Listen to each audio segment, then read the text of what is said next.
What's up, everybody? Welcome here to Pop Culture Philosophers. I'm your host for tonight's show, Rockin Robbie Billups, and it is time for the monthly comic book review. We're going to be talking about our favorite comic books of August 2025. I got a great panel here for the show tonight, including the man, the myth, the legend. It's Nick from Comic Culture. What's up, homie? What's going on? I'm Nick rocking the Bills, rocking it with Robbie. Rockin Robbie Bills. There you go. You know what? If I got to root for an AFC team, I'm going to root for the Bills every time because the Cowboys beat them up throughout the 90s. Tables have turned, and I definitely think it's y'all's turn. I think so. Go Bills, man. I'm right there with you. I'm right there with you. However, the Bears, sorry, but we got a couple of Bears fans here, including 9-Panel Grid. Is our man Easy Dick Eric. How you doing, buddy? I'd be doing better if you didn't screw me over, Robbie. What were you thinking sending Micah Parsons to Green Bay? What do you have to say for yourself? What do you have to say for yourself? Yeah, dude, I don't know why we sent him anywhere in the NFC. You know what I'm saying? Yes, particularly Green Bay. Green Bay, dude. Yeah. They're still screwed. Don't worry. His back hurts and all that shit. You know, now they got to deal with that. You know, it's all good, man. It's all good. We also got another Bears fan here. We like to call him What It Do. Stu, how you doing, man? What up, fellas? How we doing? Yep. Another unfortunate Bears fan, but hopefully this is our year. You know, that's my refrain every early September. So here we are again. This is the one season in my lifetime that I'm not saying it's our year. I'm just going to, like, for the Cowboys, I'm just going to go ahead and get that out. It's not the Cowboys' year. I don't expect much. I think we kick off like in an hour. Like a little over an hour, maybe? Hour and a half, like, oh my goodness gracious, man. I'm glad that I have this show to distract me so I can go in and just see how the game's going and then decide if I want to watch Verno's show or not. You know what I'm saying? However, Cowboys and Bengals Cowboys and Bears lamenting aside, the Bengals got a good shot this year. I think they got a good team. And we got Greg, Bearded Comic Bro. What is up, Bearded? How you doing? Not much. I thought you were going to be like, and speaking of bad backs, we got Bearded Comic Bro. My Micah Parsons' back hurts because he actually plays football. Mine is just because I'm lazy. Yeah. Like, I don't have an excuse that I have a back of an 80-year-old. We've all been there, you know? Yeah. I'm sure every day. We're all at the age where at some point one of us has just bent over to pick up something and been like, oh yeah.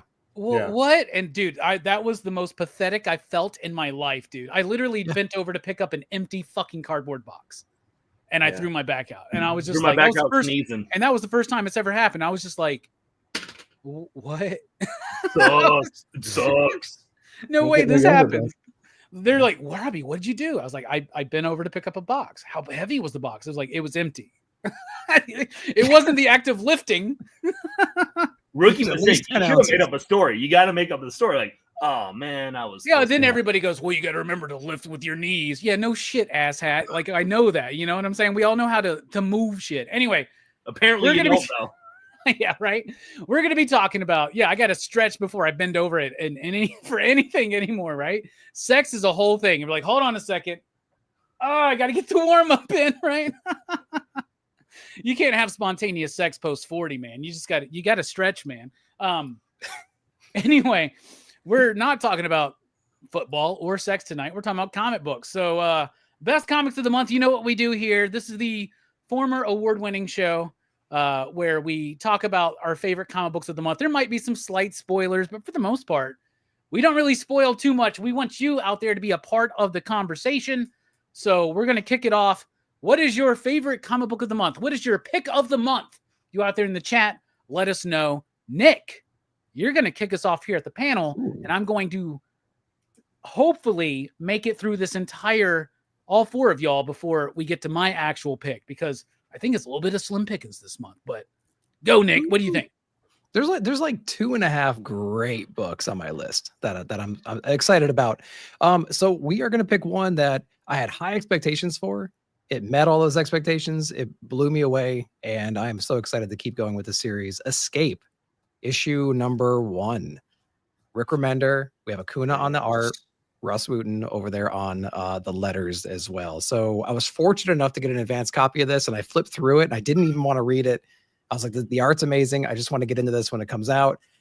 It was one of the comics that, like, I was telling some of the guys in the back chat, as I'm reading it, I'm getting closer and closer to the actual page itself, like my eyes were. And by the time I was done, I was damn near making contact. It was engaging. A lot of great conversations about war from different perspectives and everything, like feeling bad for your enemies. And you know what? If it's not us, if it's not them, it's us kind of mentality. It felt like you were in the cockpit. It felt like you were in the planes on this mission with them. And I just love the approach that they had. The artwork was dreary. It was moody. You felt like a silent soldier on the mission with them. The stakes were super high. The casualties were high. It was quick. It was alarming. It was exciting. It was everything that I wanted in a comic. So I think, yeah, Escape #1 definitely blew me out of water, man. It was phenomenal. You know, I saw that this was a lot of people's picks of the week. A lot of y'all loved it. Y'all were hyping it up. I feel like I'm the only one that didn't like this book. I'm like the only one that didn't like it. Like I read it and I like Rick Remender. I love Daniel Acuna, right? I like the art. I thought it was fine, right? It did a decent job. But Fine, for instance, bro? Come on. Fine, a decent it's job. just fine, man. I don't like Because these words. we're That talking about isn't fine. we're talking about like World War II style dogfights, right? You know, Mhm. like first of all, okay, dogfights, which are in the air plane battles, right? But you know, they're dogs. I get it. That's cute. That's cool.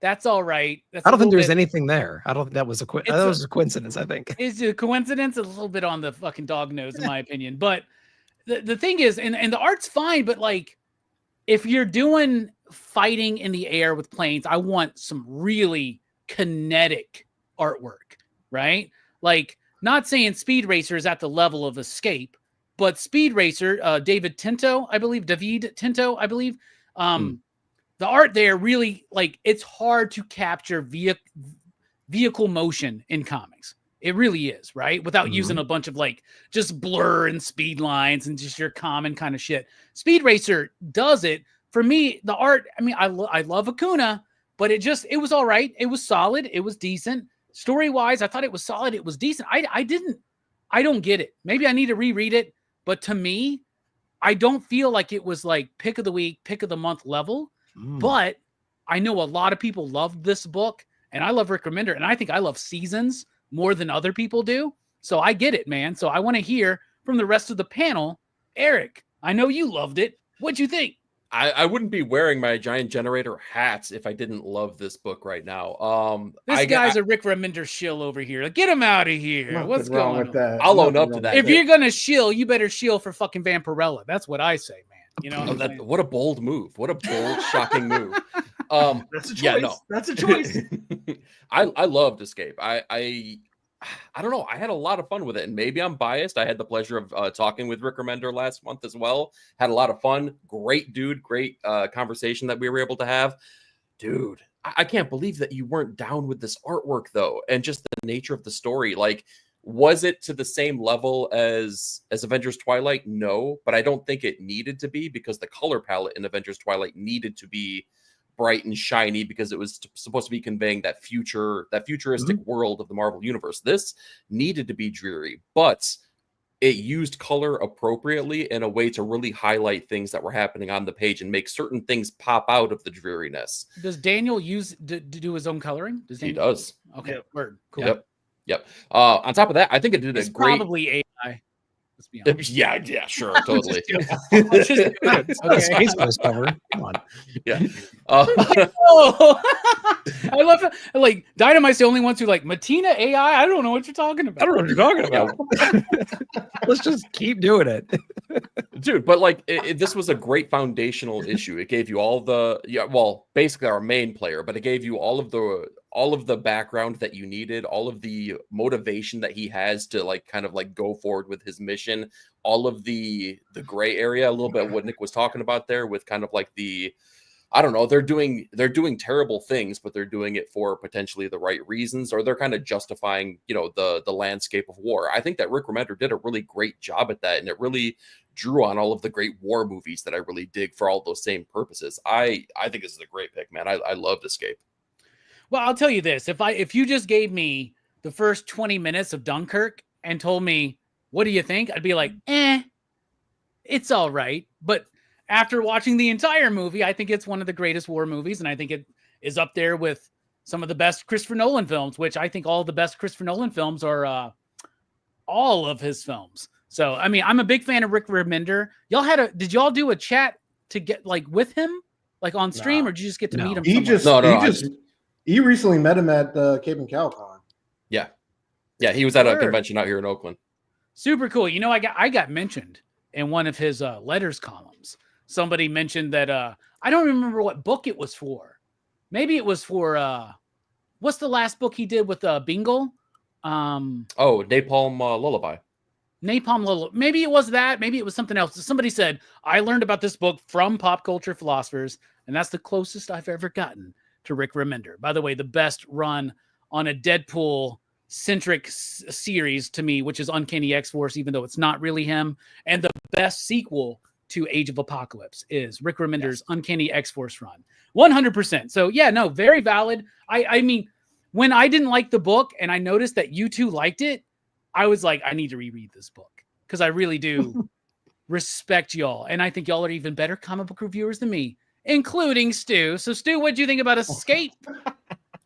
I loved it, man. I loved it. Akuna's artwork was the star of the show, definitely for me. But the story was fantastic. I thought it was kind of a bold choice by Remender to start off the book with that little bit of exposition between the pilot and the co-pilot about the nature of evil, under a tyrannical ruler type of deal, and who is really evil? Is everybody in the country evil?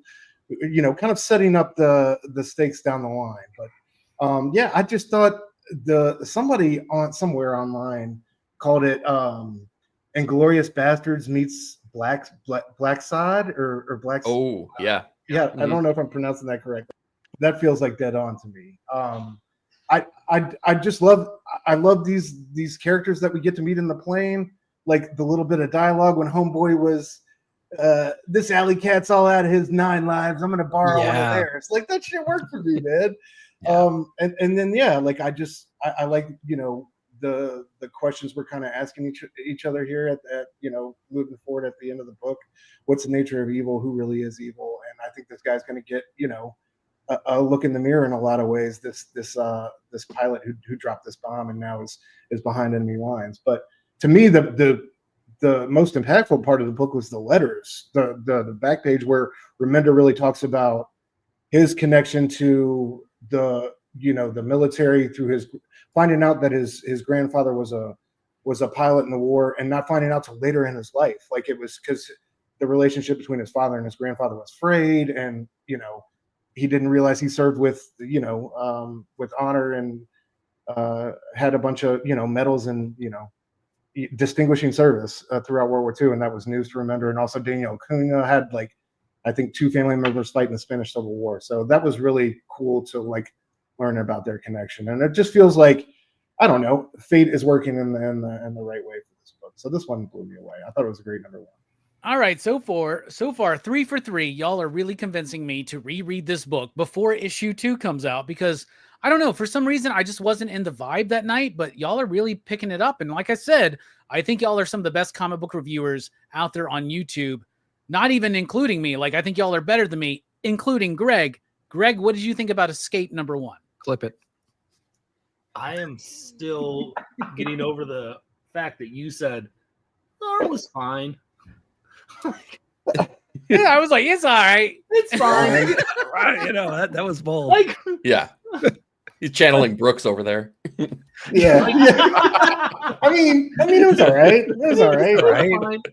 The art is what sold it for me. I think the only thing that maybe that I wonder of the gravity of the book would have a little bit more impact if it was using real characters rather than the animal character aspect, where it might soften the reality of the harshness of some of the stuff that's in there. So I could maybe see and maybe I'm sure that was a choice too, that they wanted to a little bit. It's the same kind of thing with Beneath the Trees. I think it gets away with stuff that you're it's not as horrific because it's pretty horrific because it's Animal Bear, and stuff like that. But I wonder if you lose a little bit of the punch of the guy with the 9 lives, who was in the gunner area and stuff like that. I say all of that though I loved it. I thought it was a great first issue. I love the concept. I love the dialogue between the characters, right? Like, I don't need to know the backstory of what's going on, but I get invested into who they are, their personalities really quickly. And I think with this type of book, when you're setting the stakes so high, you have to have that, because you have to be invested in these characters, because they're not all going to survive, right? You're going to need that draw in soon. So I thought it was a really good, and I think that's why, like, the conversation pieces that there was going on in the plane was very helpful for me. So I really liked it, and I mean the artwork was stunning for me. So oh yeah, bro. Well, that's 4 for 4, and I'm the only one that just thought it was just kind of all right. So I definitely need to reread Escape. By the way, Nick, I was at your LCS on Sunday evening. I went to Space Cadets on the way back to town, because we flew out of Nashville. On the way back, we stopped at your shop, and pretty cool shop. Pretty cool shop, man. Cadets? I saw your pick of the week down there. It was Savage Sword of Conan or whatever. I don't know if you've even read the books yet, but spoiler alert. Bro, I guess it's this week, so you're fine. How'd you not hit him up? I didn't know we were going, man. Mike just took me by there, and he was like, Nick's at no point while walking in the building, not usually here. You have my cell phone number. Oh yeah, I do. But yeah, I honestly, at that Mike point, even hit me up one time and told me he was there, and I ready to get him. the fuck home, dude. I didn't want to stop. I just wanted to go home. And then afterwards, I was like, all right, dude, let's go to a Burger King. I want a chicken sandwich, and then we're just gonna go fucking home, man. I'm tired. Wait, unforgivable. Okay, you just said you said Daniel Acuna's artwork was fine, and you said I wanted to go to Burger King for a chicken sandwich. Yeah. You're losing all credibility with me. All right, so a chicken sandwich at Burger King. I am not a Burger King guy. No. Okay, but there's something about those chicken sandwiches, those long ones, that like it's a tinge of nostalgia. And our hotel in New York was right next to a Burger King. Now, I'm not eating at a Burger King while I'm in New York City. You know what I'm saying? I'm not going to do that. But so I kept walking by it, and I kept so that you had to do it. It was in my fucking head, though, man. I was like, man, that Burger King chicken sandwich, man, that like takes me back, dude. Anyway, all right, I'm going to reread Escape. There you go. All right, I don't want another power fantasy on my fucking hands where you guys are all hyping it up a year from now or anything like that. So everybody loves Escape. Man. I wasn't really sold on it, but I'll reread it, because you never know. Sometimes you're just not in the right zone. And yeah, zesty sauce is the best, man. Zesty sauce is good from Burger King. I'm just going to say that. I'm not a Burger King fan, though. Okay, I just want everybody to know that. Just to clear the air. Yeah. Just like, I don't want to like. I've already. I just saw a restaurant that's all over America, and I really then craved it for 5 days straight after that. This fucking. But I'm not a fan. I just imagine the next Sticky Goose video being a fucking new comic book day guy loves Burger King, or some shit like that, right? So his appetite's as good as his comic thoughts. Yeah. This guy wouldn't even call his own friends when he visited his home shop. What a jackass. I was there for 10 minutes, Nick. Come on, man. I've met Nick. I've seen Nick in person multiple times. I'm just busting your balls, bro. I've had a real I know how it goes. Nick. Dude. That's you're on the way home from a weekend at NYC. I know you were ready for that bed. It's okay. I'm fine. I'm fine. It was a cool shot, though. I shouldn't even brought it up. All right. I'm fine. We're about to go that to was an inside thought there, Robbie. We're about to go. Yeah. We're about to go to Eric to talk about his pick of the month. But before we do that, AI art or not, we got some friends over at Dynamite, and they want to tell us about what's out this week. Hey there, Dynamite fans. Here is your exclusive preview of what's coming to stores this Wednesday, September 3rd. Let's check it out. First up, it's Thundercats Lost, number 6 from Ed Brisson and Rafa Labosco, with covers from Declan Shalvey, Rafa Labosco, Megan Hetrick, Marco Failla, and Jay Lee. And then we have Silverhawks number 7, also by Ed Brisson, with art from George Cambadias, with covers from Jay Lee, Kat Staggs, Alessandro Rinaldi, Drew Moss, George Cambadias, Mannix, and David Cousins. And then we have Captain Planet number 4 from David Pepose and Iman Casalos, with covers from Chad Harden, Jay Lee, Christian Ward, and Ben Oliver. And then we have Thundercats and the Powerpuff Girls number 3 from Paulina Ganucheau and Coleman Engel, with covers from Paulina and Coleman and Emilio Piliu, hopefully I said that right, Sowie, Fabio Gallo, and Ken Hazer. They are all fantastic covers, and I hope somebody's collecting them all. So don't forget, they are in stores this Wednesday, September 3rd. So don't forget to check out your local comic book store or dynamite.com. Thanks so much for watching, and we'll see you soon. All right, Eric, what's your pick of the month, and why is it Thundercats Lost? Well, now I just feel bad. I'm not collecting all the covers. Somebody's got to. Somebody's got to, and it's not me. And that's trust me, plenty of people do. I feel like cheating a little bit this month. I feel like my top pick should be something that's a little bit outside of the norm. I think I'm gonna How go. many is you 11? No, I'm gonna go with The Knives, a criminal story from Ed Brubaker and Sean Phillips. Is it a comic? Is it a floppy? No, it's a thick guy, but it's an original graphic novel. It's one single story that's being told here, and I gotta say, if I'm gonna shill for anything, I will always shill for Ed Brubaker. I love the dude's work, fantastic stuff. Criminal is one of the best stories of all time, and this is nothing more than a love letter to everything that the Criminal storyline has put forth. It has got so many cool connections to the very beginnings of the Criminal storyline with some of the characters that are involved with this. It's got characters that are involved with the Bad Weekend original graphic novel that came out a couple years ago. It draws on so many cool things. It's a comic book that's related to the art of making comic books at that time. It draws the Criminal storyline forward through the age of COVID and kind of gets us back to the modern day here. And again, it's such a love letter to people that have really kind of followed the universe and the timeline of Criminal because of everything that it draws on, not just the characters, but the landscapes, the locales as well. We're talking about the bar that's involved with it, the Undertow, the proprietor of the Undertow, and how that gets handed off. It's a great story. It is, if you like a Shane Black movie, you're gonna love Criminal. It is, I would love, I know that they're making a TV show and Ed Brubaker is heavily involved with it, but if they were to ever make a movie, Shane Black would have been the perfect writer-director for it because of the way that they both write and show the storylines that are taking place there. And obviously like the the noir flavors on here. The Knives blew me away though. I had such a good time with the story. Awesome. I haven't read it yet. I'm looking forward to reading it, but I haven't been able to make the space to read that or the Xanadex from Tom Scioli yet. So like some of the graphic novels that came out this month, I haven't gotten around to yet. But I love the Shane Black reference. So does the book take place at Christmas? Now you're making me question it. I know that there have been Criminal Christmas stories. I don't think this one in particular has any Christmas yet. Well, if Shane Black does a Criminal movie, it's going to be at Christmas. It's going to be at Christmas. You know it. All right, Stu, did you get a chance to read this one? Yeah, dude. Read it. Let us know what you thought and carry on the rest of the show. I gotta step out for just a second. Yeah, read it, loved it. I mean, Brubaker and Phillips are like one of my most trusted brands when it comes to comic book creators. So every time they put something out, I'm trying to get my hands on it ASAP. Yeah, man, I devoured this one. It was incredible. The three separate tales, or really kind of two separate tales woven together. Like I always love these new characters we get.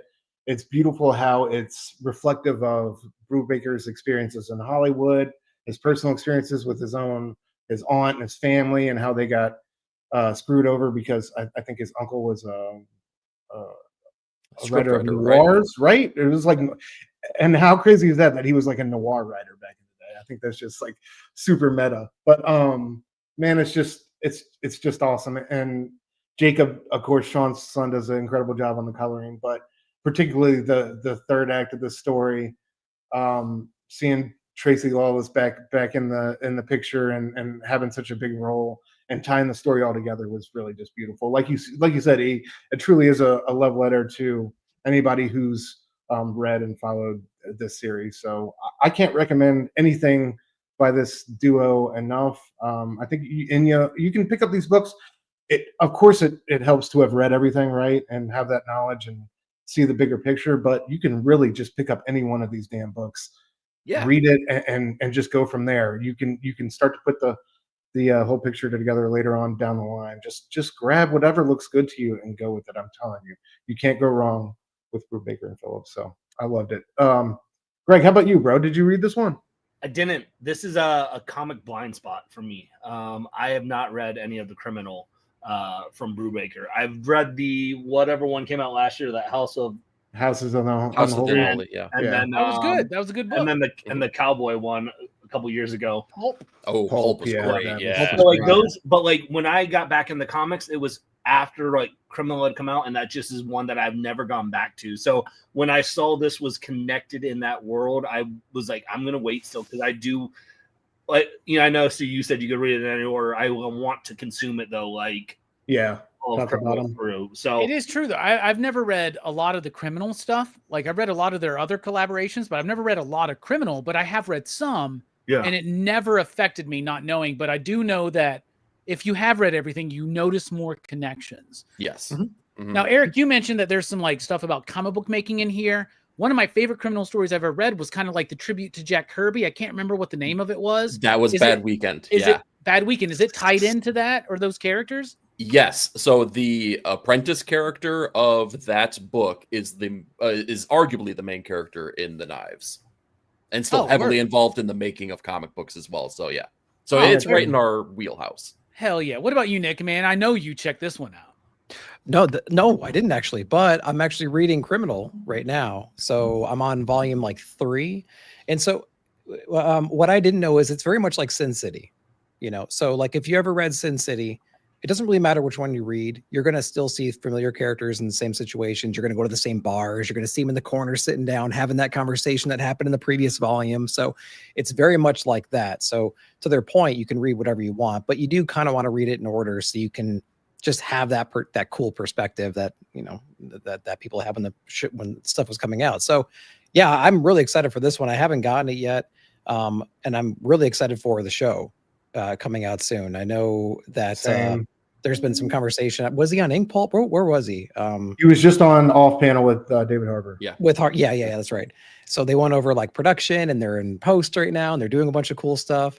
Yeah, I think he was a showrunner, if I'm not mistaken. So anyway, I'm really excited for that because it sounds like they did a great job casting it. He had his hands all over it, and it's going to be a really cool show when it comes out. Where's that But yeah, show I'm going excited to for be that. at?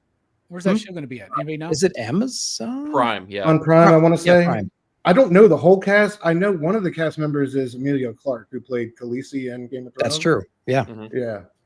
Shoot. So Oh, yeah. yeah, I Very think cool. it looks pretty legit, dude. Like I think it's going to be. Yeah. I mean, if you're he sounds really confident about it, talking about it. He does. That's what makes me hyped for it. Wouldn't you be worried, or wouldn't it be a bad look if Ed Brubaker was like, I don't know about this show, guys. It's like, I was showrunner for a couple months and then we just went our separate ways, but I'm still behind it. It's like, hey, this is about to be awful. No, very excited to check it out. Very excited for that show as well. Like I said, I've only read like Bad Weekend and maybe like one or two other Criminal things. And recently Image just did new editions, new printings of all the trade paperbacks. So they're out there. You can find them. If your shop says that they can't, they're lying to you.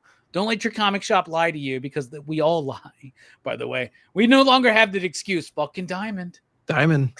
Yeah. Fucking Diamond. They didn't bring. They didn't send it. We got shorted. Yeah.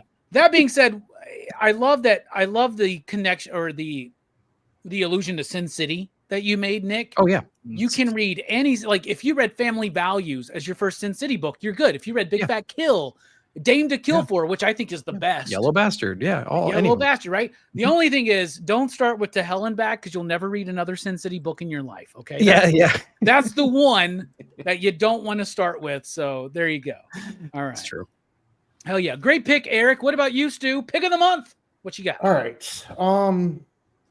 Since this one just wrapped up this past week and I really loved it, and I think issue 5 was my favorite. I'll go with this. Resurrection Man, number 5, written by Ron B, art by Anand RK, colors by Mike Spicer, letters by Aditya Bidikar. I mean, what a dream team of creators. And we got cover A's from Jeff DeCal. Like, can't go wrong there. And all the variants have been dope too, dude, man. every single one, brother. Amen. One of the best books of my money, in my opinion. And I like how just gigantic and kind of unapproachable it's like, I like that there's an element of it that I don't understand, and I'm still trying to put the pieces together too. You know what I mean? But like, I love it so much because it's Rom so much in the spirit of the British invasion, taking an obscure character, telling this complex, amazing story with him, a la Morrison with Animal Man, or E. Milligan with Shade the Changing Man, but like deconstructing, reinventing Mitch Shelley with this tale that's had so much going on with it, right? Like high concept storytelling in the best way. We got the weight of time, regrets, morality, the power of love really kind of like guides us through this whole story. So like so many dope themes, but issue 5 was so dope to me because like I'm talking about with these obscure characters, we get the human target and we get this setup where, you know, Mitch Shelley is trying to outwit this like ultimate version of himself, right? And, catch him in this moment in time, lure him to this spot, and you know, get him to like basically fall into this trap, and all the things they have to do in preparation for this, right? They, you know, they have to set up his own murder by a mob boss, as you know, he's a lawyer looking into some of the mob bosses like wrongdoings or whatever. And it's just, I love how like long-winded and thought out our kind of catch-22 is here. And like the moment, like when we do get this guy in the trap, it just pays off in the best way. So I just want to shout the series out, man. I've loved it so much. It's just been such an amazing, beautiful experience, and just one of my favorite books of this year. So I could, you know, talk about the ending all day because I really, you know, that just dropped this past Wednesday, and I'm sure we'll talk about it next month. But I really do feel like he landed the plane in the best way here, which is so key for me in this series, man. A lot of times that ending just doesn't hit like you want to, and it never sits right with you. But here, I feel like you really brought it all home, and this has just been a joy. So, Resurrection Man #5 is my first pick of the month. Hell yeah, man! I'm glad you mentioned Resurrection Man. I love the book, and I love Ron V. Don't give a shit if his book is the best-selling comic. Ron V. only cares about making the best comic he can make, right? Yep. And Resurrection Man is a cool concept, right? When we first started talking about this book, I think I was one of the only people on the panel super familiar with the original run by Dan Abnett and Andy Lanning. And it's a cool idea. Like, this dude dies, he gets resurrected with a different superpower. That's a cool idea for a superhero book. But Ron V is able to take that even to another level, which DNA actually did back in the 90s. It's a really fucking solid run, and it's a shame there's not an omnibus. There was one trade paperback at one time that maybe collected like the first 8 issues or something like that. But you said, who was this? It was Dan Abnett and Andy Lanning and Butch Geist, who we just recently, Butch Geist just recently passed away. Right. He was doing the framing sequence, right? Those like intro pages, yeah. And I loved this last issue he didn't. This last issue, there's a nice tribute to him that Rom even mentions them and shit. So it's hard to discuss this issue without talking about the one that just came out yesterday, right? Yep. Because they totally nailed the ending, and Rom V's able to take an interesting enough concept and really elevate it to another level. And Anand Arcade's artwork, I mean, is there a better artistic rendition on a book from DC this year?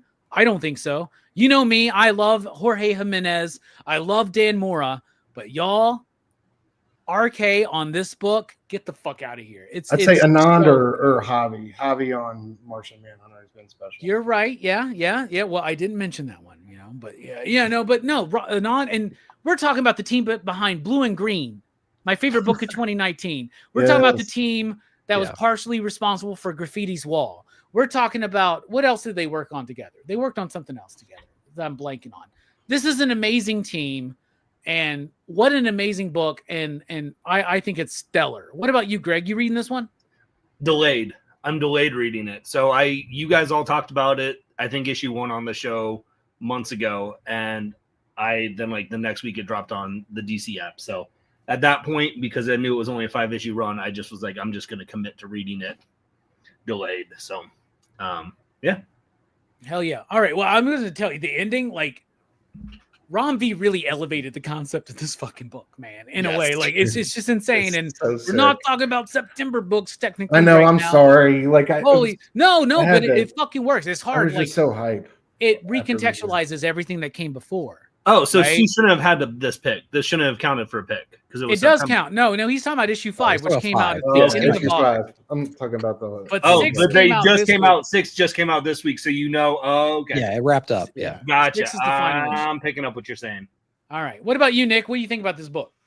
I loved it. It was there's a lot to think about, a lot to contemplate on here, right? So it's Rom in his purest form. I think he can get real head trippy inside of his books, and this is no exception right here. It took me 2 read-throughs to kind of connect all the dots and really figure out what's going on, plus a lot of back chat to help out as well. So I think they did a great job with it. I really liked the whole run in its entirety. And Greg, I think you're gonna have a great time just reading it back to back to back to back. Yeah, really that's what I'm gonna looking help. forward to. Yeah, that's going to be great, because reading it month to month, I was losing it a little bit, but if you can read it all together, man, that's going to be a great experience.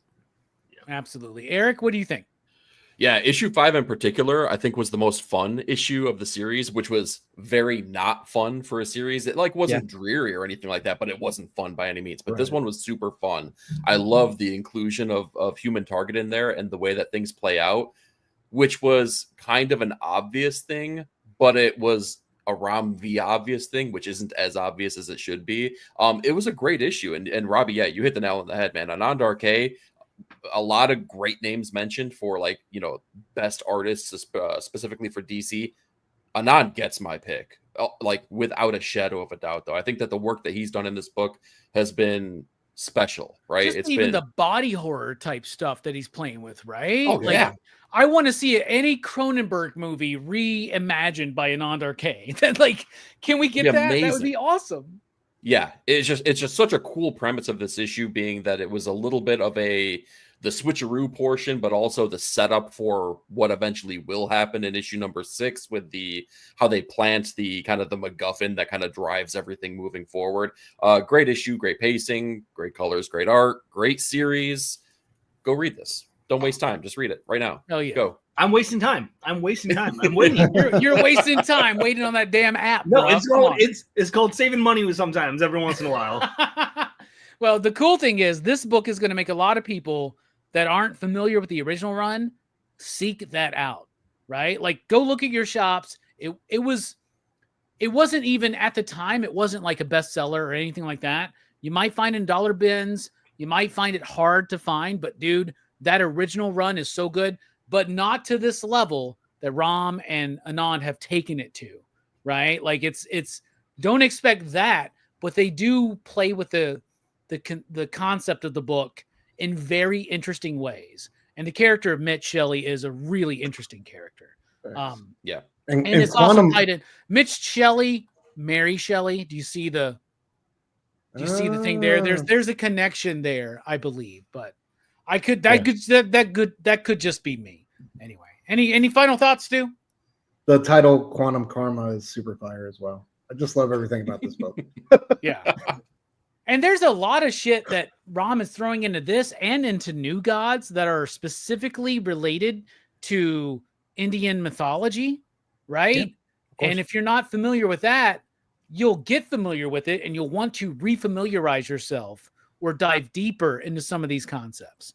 But man, I cannot wait till we do this show like 4 weeks from tonight when we're talking about the final issue, because holy shit, the final it maybe should have been my pick of the week, but for some reason I picked some Chip Zdarsky distillery shit. But it's just what hit me more at the time, because honestly, when I read Resurrection Man, every issue I'm like, well, I need to reread that. Yeah. You know what I'm saying? And I love that. I love that so much. Yeah. What about you, Greg? What's your pick of the month? You know, I'm gonna go with one that that surprised me. And I'm going to go with Robin and Batman Jason Todd. I thought this series was great. I loved the first one that they did, Jeff Lemire and Dustin Nguyen. But I don't like Jason Todd as a Robin.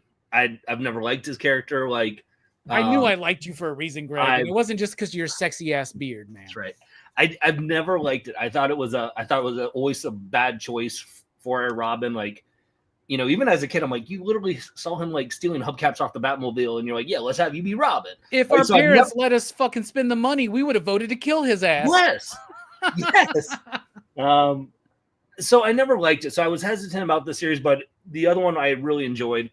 And I think what works for me is Lemire's heart in this, and the artwork by Dustin of getting the facial expressions, getting the emotion of the characters, you know, getting Jason's backstory a little bit of being the one to discover that his mom is, you know, how she died and what that trauma does to a kid and what he then has to process through.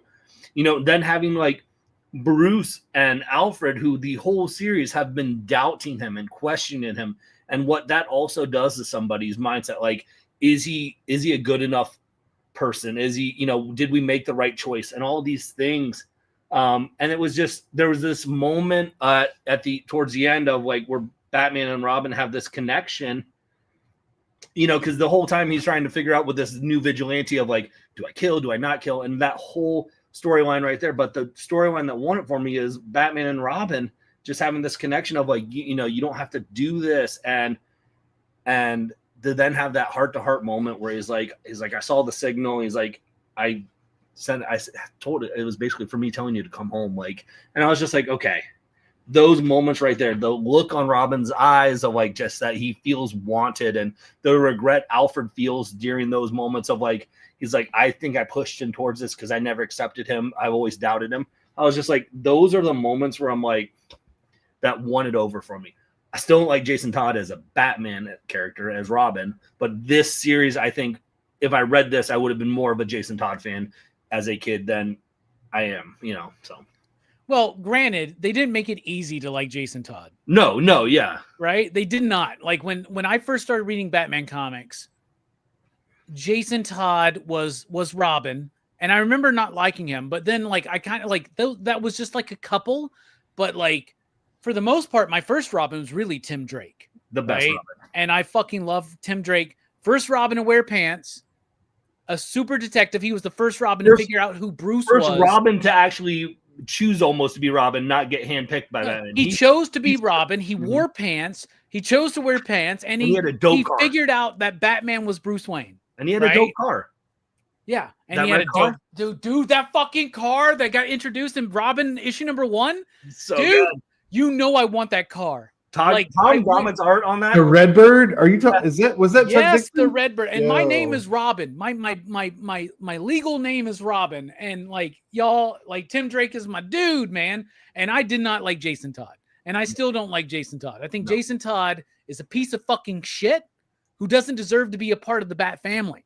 However, recently, a lot of people, a lot of creators have done some work on Jason Todd since he's been resurrected. By the way, the reason why I hated the original Batman Hush so much was because it set up the precedent for Jason Todd to actually come back. In the Judd Winnick, and remember who the artist was on the Judd Winnick run where they brought back Jason Todd? It was Dustin Nguyen. You're right. It is. I was trying to think of the cover of them. Yeah. Holy cow. You're right. I think Matt Wagner did the cover, but I think it was Dustin Nguyen who did the artwork. Yeah. I could be wrong, so don't quote me on that. It's been 25 fucking years or something, almost 25 years since that book came out. But I've always hated Jason Todd. I've always hated the fact that he came back. But then some writers, like Jeff Johns in 3 Jokers, made me feel for Jason, right? Jeff Lemire in this book makes me feel for Jason, where he's not just like that dipshit kid. Like he was very one-dimensional in the 80s, right? And the recollections of him throughout the 90s were very one-dimensional. And when he first came back, he was just like, what if Batman, what if one of the Robins was the Punisher? But he uses rubber bullets, guys, because we're DC and we're okay, right? So like there's that and there's all this shit, but like I love this book and I cannot wait because I feel like this is a part of another series, right? Like they did the Dick Grayson one. Now they've done the Jason Todd one. And I love, by the way, Dustin Nguyen, his interpretation of the Wraith visually, fucking awesome. That's like, the best that character's like ever Hush looked. and Grifter had a baby.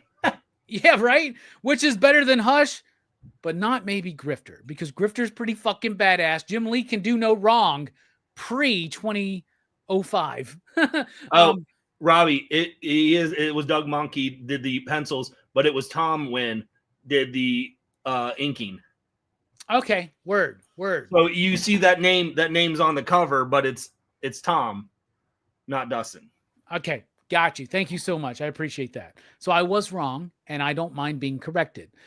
And I don't mind being corrected on that Jason Todd is just a shit character, because there's a lot of depth to this character, and Jeff Lemire has really given us, along with other creators like Jeff Johns, Jeff and Jeff, spelled differently, have done a lot of work to really make me appreciate the character more than I have in the past. Anyway, what about you, Nick? Did you read this one? Nope. One too many Batman books out there. Then never got. I didn't like Jason Todd either. So like I saw that. I'm like, I'm gonna skip this one. I'm good. I got 4 other Batman books I'm reading right now. I'm good. I almost did that because of that, but because of the first series I thought was so good with this creative team. That's the only reason I did. Otherwise, I was the same with you. This one really works. I read the first. I read the first series. Yeah.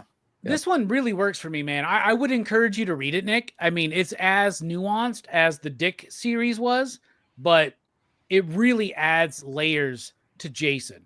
And to what you said, Greg, when you were like, when he finds out that his mom is dead, and that's a heartbreaking moment. But all I could think of as a reader was, your mom's not dead. She's in this fake ass Middle Eastern country with the Joker right now. So like, you just wait and see. She's going to call you up real soon. What about you, E? Did you read this one? No, it's the same thing. I struggle from Batman fatigue with so many books, but you guys are selling me a lot because I feel like the character of Jason Todd has been done dirty like year over year over year. So to find out that there's a story that is kind of making everyone change their viewpoints on him is pretty cool. I would also like to point out, though, that I figured out that Bruce Wayne was Batman pretty early on, and I've been known to wear pants. So where's my... Your accolades.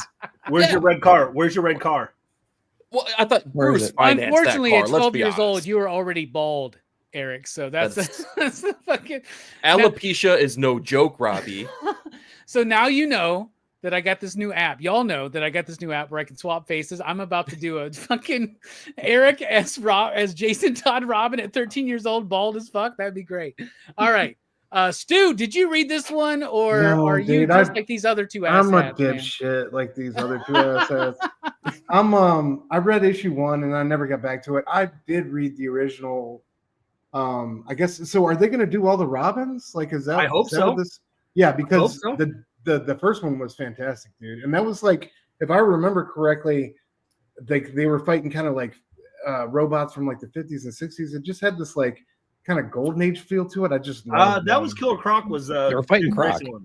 Yeah, they were fighting Killer Croc in that one. But there was like a scene where Robin and the Teen Titans were taking down. Oh, you're right. The Teen Titans were in issue robot 2. And like the Teen Titans. Yeah, issue 2 was dope. Yeah. But I don't know, man. It's Dustin Nguyen is So you read issue 1 and 2, but you just didn't read. No, I had read issue 1. I didn't read anything past that. No, Teen Titans issue was 2 of the Dick Grayson one. Yeah. But no, I need to catch up on it. Word. So Dustin Nguyen, didn't he do some of the Judd Winnick Batman run back in the day, or am I just confusing? From what I just quickly looked at, I did not see it. It was all about Tom Nguyen. Not just the Under the Red Hood. Okay, whatever. I mean, I'll look it up. You look it up. I'm probably wrong because it happens sometimes. I feel like he did a bunch of old school Batman on something though. He did, because I know he did Tenses with Joe Casey, and I do believe at the time he did work with Judd Winnick, but it's not this book, because you're right, it is Doug Mahnke.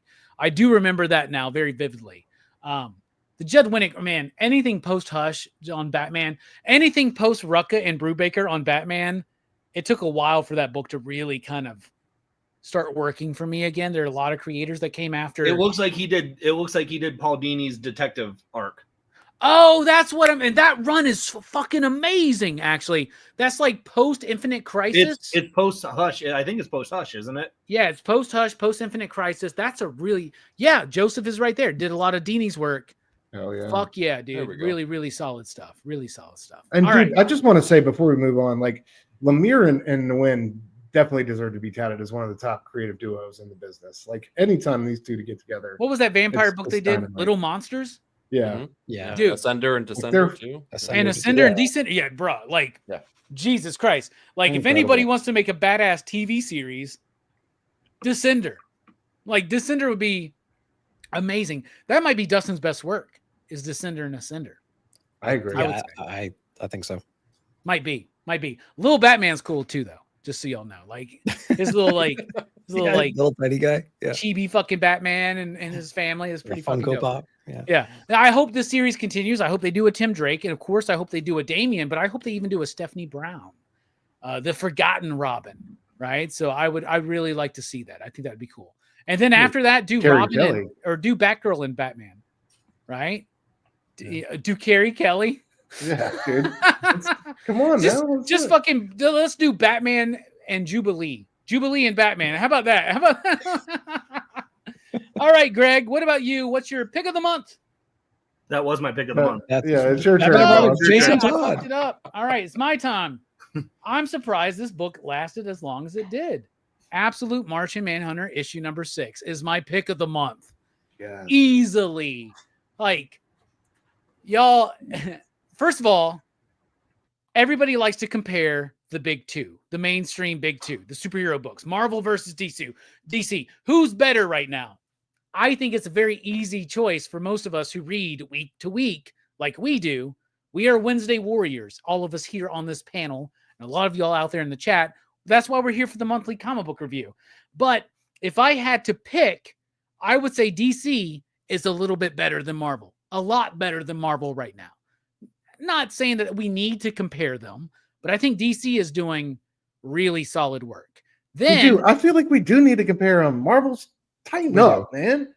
Out here bullshitting. DC is. Well, Hey, man, and here's the I'll bet on thing. you. Here's the thing. What are some of the best books at Marvel? They're the Ultimate books. And Elseworlds. DC, in a way, is copying the success of the new iteration of the Ultimate Universe by doing the Absolute Universe. But they are more so tying in, and let's be honest, as much as we love the Maker ain't no dark side. You know what I'm saying? So you have a universe in Marvel created by the Maker. That's cool. And those are some of the best Marvel books out there right now. Black Panther, X-Men, Ultimates, and Spider-Man. Ultimate Spider-Man. Fucking fantastic. Notice I didn't mention Ultimate Wolverine. However, that being said, the Absolute books fucking work even better for me because it literally is. I've always said this about we want to talk about DC versus Marvel. When Marvel does a reset or reboot or some kind of like retcon or something like that, it's usually like kind of fit into their pre-existing timeline. DC don't give a fuck, dude. When they're like, we're going to do an Ultimate Universe and we're going to really tie it in. We're going to do a reboot. We're going to make it part of the continuity of the story, right? Darkseid dies in mainline DCU, but in fact, his essence just goes into this unnamed world, which has been in existence since Final Crisis and Multiversity. Grant Morrison set up the fact that there was a whole universe with an Earth that nobody knew what it was, right? This is the Absolute Universe, right? That became the Omega planet, which is basically the DC universe infused with the essence of Darkseid. That fucking rocks for me, right? But at the same time, Dennis Camp, Javier Rodriguez are just making the best Martian Manhunter story I have ever read, right? Ever. And I love the character of John Jones. I love it. I love the White Martians. I love all of that shit, right? I read did J.M. DeMatteis do it? Somebody did like a Martian Manhunter series in the late 80s, maybe mid 80s. I loved that. John Ostrander and Tom Mandrake post their Spectre run did a Martian Manhunter series while Grant was working on JLA. And I loved that run. I loved Martian Manhunter in Grant's JLA run with Howard Porter and a whole bunch of other creators. I'm a big fan of John Jones. And this is the most different out of all of the Absolute books, right? Mm-hmm. Absolute Flash is still Wally. It's still the Rogues, right? Yeah. There's some difference there. Absolute Batman is still Batman. It's still Bruce. It's still Gotham. Superman is still Kal-El. It's still Metropolis. It's still Smallville. Absolute Wonder Woman, which I think is amazing, but it's still Diana. This is unlike any Martian Manhunter book I've ever read, right? And it is psychedelic noir. And I don't know if that's ever existed as a subgenre of crime fiction. Psychedelic noir. And that's what it is. Javier Rodriguez's artwork is amazing. It's super colorful. It's vibrant. But as the story progresses, it does exactly what it needs to do. When we were talking about the last issue where we had the darkness and the use of black and white versus the use of color, and the issue before that with the sun and the heat wave and like the use of white in that issue, and the last issue, the use of black And here we get more of that, but it's so tied in. And then the element of infusing Darkseid, like out of all the Absolute books, this is the one that for the most part you feel, oh fuck, Darkseid. That's right, Darkseid. It's his energy that infuses this universe. And it's the Dennis Camp book where you get the most of that, right? Super high concept, very experimental. Javi Rodriguez's artwork is amazing. And then I love the idea that in issue number 6, we get the Martian vision thing again. Yeah. And the way it ties into slight spoilers, John's son is now infused with the White Martian. Bruh, I love this book. Artistically, thematically, I think it's the best book of the month and one of the best books of the year. What about you, Nick? What do you think? Yeah, I think it's great. I think it's extremely abstract. I think it sits right on the outside of like your understanding of what is going on, but it doesn't take but it's still accessible at the same time, you know. So I think it definitely pushes you as a reader to really pay attention and just enjoy the panels and try to figure things out. Unlike like Resurrection Man, I had to read it a few different times to understand what we were doing. In this book, it's a different kind of confusion, but it's not uncomfortable, you know. So I think they're doing a great job of just pushing the boundary of how they want to tell the story, what all these abstract meanings are, and what the conflict is between the White Martian and Green Martian, and what the dark side energy is, and things like that. And I really liked just being in the headspace of the different characters in this story too. Like these people are feeding off of all these negative emotions. It's transforming them, maybe physically, maybe not, but it kind of is. But who knows? What you can't really trust the narration in the story either. So again, it's just living right on the outside of confusion, and it's really got me engaged in the story a lot. And the visual aspect of this is brilliant. It truly is. Like depending on which perspective you're looking at, you can see a different scene going on. You know what I mean? Like the Martian vision versus John's vision versus the family's vision, and then the color palette and everything, the psychedelic colors and everything. It's just it's really, really cool. It's what a great book they're putting together from story and visual perspective. Oh yeah. What about you, E? Yeah, it's well, okay. So last month we all got together. We got to talk about issues, and one of them happened to be the previous issue of Absolute Martian Manhunter, and I had some critiques of it. I struggled with that issue a little bit, right? But I feel, and we talked about this on Wednesday actually, but I feel like I put that out into the universe, and Dennis Camp and Javier Rodriguez were like, "We got you, don't worry," because this was the best issue of Absolute Martian Manhunter that I feel like has come out. The thing that really works for me for the series is that it feels so unabashedly Vertigo. Like you could say Resurrection Man feels Vertigo, and it does, but like it feels Rom V, right? If you read that, you're like, oh, this is a Rom V book. This, you read it and you're like, oh, this is just a Vertigo book. And it not feels like Pete Milligan doing Shade. You're right. Yes, It feels, it does. Yeah, 100%. Yeah, and I love that about it. It just harkens back to a time when there was experimentation, when there was, I don't know, like real risks being taken with the storytelling that you're trying to do. And I appreciate that so much because we just don't get that. And, you know, my comparison when I said like Resurrection Man reads like a Rom V book, I opened this up and I would know reading it that I really enjoyed it. But I could not open this up and tell you, oh, that's a Dennis Camp book. It doesn't necessarily feel that way because I feel like Dennis Camp isn't the same type of writer that has the approach that is taken multiple times where you can kind of pinpoint things. And I really, really dig that about it because it makes it feel like a very unique thing for the storyline. But again, I feel like this held my hand a little bit more, kind of walked me through what was taking place, but it didn't. I mean, how much can you hold my hand through the process when you're talking about the idea of fist fighting ideology and like taking on the idea of hate itself as opposed to actually physically fighting it? Really cool ideas that are taking place here. And again, like it spun me around in this one, did a total 180 from the previous issue, and it really, really excited me. I want the series back already. I can say that much. Hell yeah. It takes like what, a month break, and then it's coming back for arc 2, I believe, right? I think it's more than a month, if I'm not mistaken. Well, it will be worth the wait. Trust me. Yes. Right? Yes. What about you, Stu? What are you thinking? Eric, real quick, you were saying the abstract thoughts fighting. There's that line. I just remembered this, and it's a brilliant line. It says, a punch is not just a punch up there; it's a metaphor. Although that particular metaphor looked like it hurt. Yes, Yeah, yeah.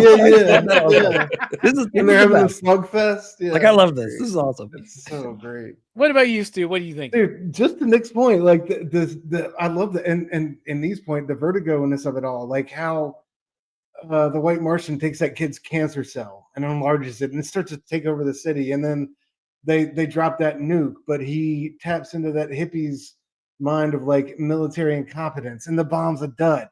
Shit like that. Like Robbie, I know you're a Morrison head. I know he is. Like I know like Morrison and Darwin Cook, like seeing those influences play out on the page. We're sitting here talking about more than one comic tonight that like feels like a fresh version of the British invasion. To me, that's the best fucking thing ever. And I can't agree with you enough about this being one of the best books of 2025, dude. Like I think I highlighted the Heat Wave issue on a past best comics of the month, but like every issue has just been such a delight to just sit down and go through. And artistically different. Absolutely. And it's like what Yeah. what Hobby's done with that color palette. Taking those same base colors, but flipping them in so many crazy, inventive ways. Like the same set of colors show up in every issue, but the way he like, it's insane. He is shot. It's different when they're put behind or in front of black. It's different when they're put in front of white. It's different when they're put in front of yellow. And that's what you're getting. And right? It's just, dude, it's like from like things earlier, like when we had those suicide bombers and they were all like color coded. You know what I mean? Yeah. And just like little things like that. How he's playing with those concepts is just like next level. It's the type of work of art like you can return to again and again, and it's continually going to give you more things. I think like not only like we talk about Hayden Sherman or Jesse Lonergan's approach to the page and what they're doing with paneling, but like what Hobby does throughout this, man, whether it's like wispy smoke or like a geometric triangles, all down the page, like inside of a house. It's fucking brilliant. And really, like for a guy who I did not know his name at all before Zatanna, is now like one of my favorite artists. I think what he's done on this book is just it's a straight up miracle, man. And it's beautiful. I can't wait to get it in the hardcover. I can't wait to see the second art, but this one is like is something special. So oh yeah, I love it. Simpleton referencing the fact that New York Comic Con is going to have a bunch of Vertigo announcements. I'm really hoping for the announcement that they're going to continue Rick Veitch's Swamp Thing run, because that's the big thing that we're all anticipating right now. But man, I love this book. I love it so much. I love how it's treating the story visually. Dennis Camp is amazing. I love the Grant Morrison talk we've had, because the first chat I ever had with Dennis, not on camera, but we just had a personal chat. And what we really talked about the first time we really talked was how much we both loved Grant Morrison, right? And I feel that influence, and I could tell that influence on his work very early on, even in things like Maxwell's Demons, right? But it's more than just Grant. There's Rick Veitch in there. There's Alan Moore in there. There's Neil Gaiman, right? Or the good parts of Neil Gaiman. There's Warren Ellis, right? There's like, there's a lot of references, and Dennis Camp is really in there. And I also love the idea that this is the only absolute book so far that's really showed us the dark side influence and made mention of it, I should say. What about you, Greg? What do you think? Much like Eric last month, I was not high on issue 5. Unfortunately, unlike Eric, I still don't get this book. I can't. I don't. This is my Brokeback Mountain. Like I can't quit it. Because like there's something about this book that I'm just not connecting with. There's something I'm missing out, because like Robbie said, like with Escape, I trust all y'all, in your opinions, and like I feel like I'm like, yep, I like this, like Precious Metal, all these things like that a lot. But like for whatever reason, this just hasn't connected with me, and I'm not getting it. And like it's frustrating for me. And like I keep buying it. Like when is it gonna like click for me? So I don't know. I hopefully over the break I'm gonna reread these and see if it helps. Because that is still something I haven't done of rereading it. But man, I don't know. I don't know why it's not clicking with me. All right, that is the picks of the month right there. I love all the New Frontier comparisons. My favorite line in that movie, or in that book and that movie, by the way, is when John Jones finally like makes himself into the Martian Manhunter.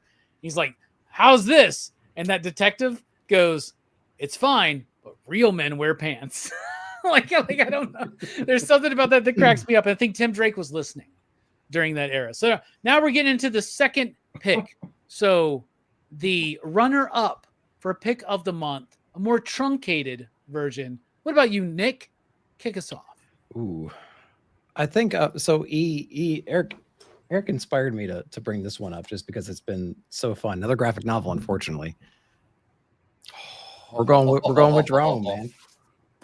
So Jerome from Jesse Lonergan just came out a couple of weeks ago, and this was amazing. It's like 300 something pages. There's little to no dialogue in it, but the story itself is perfectly portrayed just with the visuals alone in there. So there's absolutely no room for misinterpretation of what's going on inside of it. It's basically a recreation of Genesis itself. It's a creation myth. It's a very familiar type of a story. There's like a Cain and Abel type characters as well. There are different gods manipulating the scenes. They basically initiate life. They don't like the way it's going. Other gods come in and they influence things a certain way, and they watch these characters play out through time. And they actually, push some buttons here and there to make certain things happen, and they start manipulating the scene. And we watch these characters evolve and adapt to that, and then eventually, ascend to a higher plane themselves. And it's just a really brilliant book, man. I mean, it took less than an hour to flip through. You spend most of the time just admiring the panel work and the artistry, and just taking in the themes of the story itself. Like, again, it's the subject matter is rooted in like a Genesis type of a story. And so there's a lot of just universal truth inside of there, lots of contemplative moments in it as well. So visually it was a masterpiece. Design wise, it's a masterpiece. It's an extraordinary story, even though there's no dialogue in it. And this one blew me away for sure. So if you haven't checked out Jerome yet, definitely check that one out. I haven't gotten a chance to check it out yet, right? Like, it's at my shop. We have it, and I just haven't been able to grab it and check it out. I want to. I love Jesse's work. I love Jesse as a person. I got to hang out with him and have drinks with him at a Heroes Con, right? He did that. Yeah, is that Hedra that you just showed? Hedra. Yeah, amazing. I love his work. I love what he's doing. He's a super cool dude, but I haven't checked it out yet. So I'm going to step away for just a moment. Nick, continue on, and you know how to run the show. Eric, man, tell us your thoughts. What do you think about Jerome, dude? Jerome was amazing. We've talked about Jesse Lonergan a couple times throughout the months here, though, as well. He's done short stories in Kaya that's come out. He's done short little tidbits in the New Gods.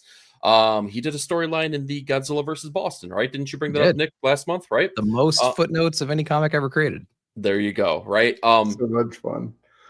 Jerome is amazing, though. Jerome is again, you talked about it, the fact that it is such a breezy read, if you will, because there is so little dialogue or narration in here, but that doesn't take away from the story that's being told. You still get like all of the nuance of like the hubris of the god characters. I love the fact that you can kind of see them toying with humanity, if you will, whatever they call themselves, and you sense the evil of our one character who keeps wedding these certain individuals, and that was really creepy. That was really creepy once you read it. We don't want to get into spoilers, but like once you realize that pattern, you're like, oh my god, this guy's a weirdo, man.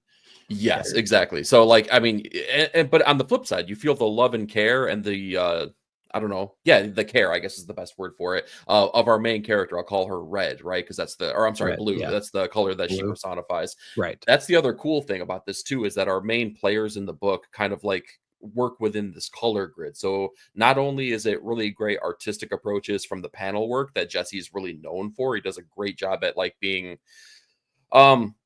understanding the paneling of a page, but not being beholden to it. It's like he's kind of like become an expert at it, so he knows where to break the rules where he can. But the color work in here is really the defining factor that kind of like, again, like kind of leads the story, because with the lack of dialogue and narration, it kind of helps you through and kind of figure out, well, where's their mindset at, and what does it mean when these two or three or whatever characters connect and intermingle.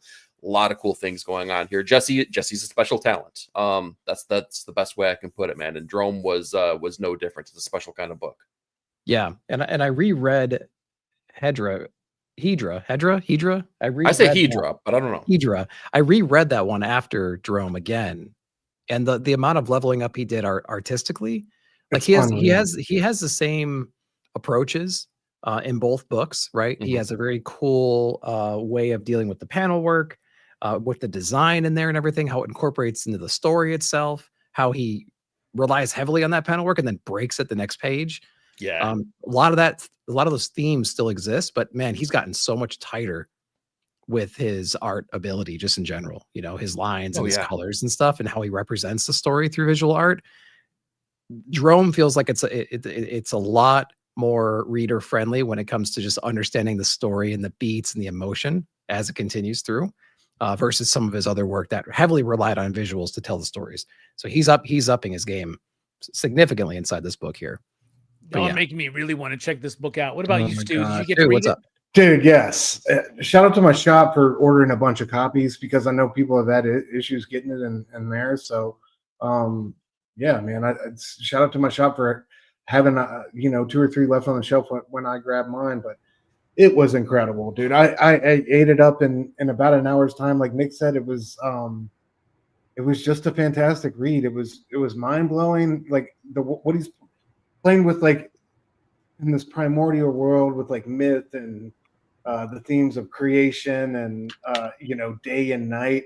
Like I got finished with this book and I was looking through all sorts of like old mythology texts and like what did this character mean? What did that character represent? What was that event about? Like, and to me, what more can you ask for a book that just kind of sends you on all these tangents, has your head spinning on all, like I'm still thinking about it now. All the different things he's trying to say in here is incredible. And to hear in an interview that he just made this, I'm like, I'm just going to make, this is my thing. This is what the fuck I want to do. I'm going to make this. And and I'm going to get it published. Like the balls on that dude, like I think is incredible because a lot of creators, I don't think can say the same for themselves, man. Like they're going to take whatever gig they can kind of get their hands on, but to really invest in yourself and make a work of art like this, that like Nick said, I really feel like now, like, we've been monitoring and kind of, championing and celebrating his career for a while, but now I think he's really on the cusp of doing some big things, especially getting with Magnola and, that Miss Truesdale book or whatever he's got coming out. So, man, incredible talent. It's so great to doing big things, but this was everything I wanted to be and more. It really kind of blew me away. I wasn't expecting to be as good as it was. So, dude, you got to read it, bro. When I got to hang out with him, it was the same night I was hanging out with him and Jeffrey Love Allen. We were drinking. We were all talking about the comic book page. And those two dudes talking about the comic book page, I was just like, I'm so wrong about what I think panel design is and what we can do with this and what we can do with silhouette and what we can do with just motion. Like, I love Jesse Lonergan's work. And at that time, at that Heroes Con, I picked up some of his self-published small little mini comics that he did. Y'all, those are so freaking good as well. Greg, did you get a chance to read this one? Wasn't on my radar, so I'm picking it up. I'm putting it on my to-get list, so. Yeah, I think I noticed today we had one copy left at my shop, so I'm about to go snatch that up from somebody. Awesome. I should message them right now and be like, yo, put that in my box right now. Put it on my desk. Just put it on my desk. We're good. And there's outlets out there that are saying it's up for book of the year too. So it's like it's getting some really good. I've been hearing that too. And you know how we all love to do our books of the year. So I definitely got to check this one. Hell yeah. All right. Great pick, Jesse Lonergan. What about you, Eric? What's your second pick of the month? Dang, man. I'm struggling through a couple of them. It's really all about beginnings and endings, and I'm feeling chilly tonight, so I'm going to go with an ending here.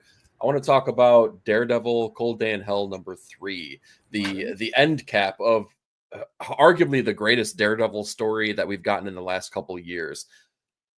We've talked about it before. I wasn't a fan necessarily of Charles Soule's Daredevil run. I thought it was fine. I thought it played with a lot But I got 10 fingers. Yeah. We all have 10 fingers, ass hat. 10 toes too. It played with some ideas later on in the run, particularly Mayor Fisk, that really got inventive and got to like play towards his strengths. But this was a love letter to everyone that is a Daredevil fan. This plays on so many ideas that kind of toy with the Frank Miller, well, both Frank Miller runs, the Ann Nesenti run, Charles Solei's own work himself, the religious aspects of Daredevil, the lawyer aspects, how good of a friend he is to people like Foggy Nelson, and how good a hero he can be when he chooses not to be such an F up that Matt Murdock is. This was a great book, and Steve McNiven's artwork in here, you can tell he really tried to level up his game, or maybe even if you maybe not level up, because I know he's been working on this for years, but the time that he put into it, it shows so deeply. Here, let me see if I can showcase a page here, because the last issue here had some amazing Just stuff. make sure here. you cover up Punisher's junk if you do.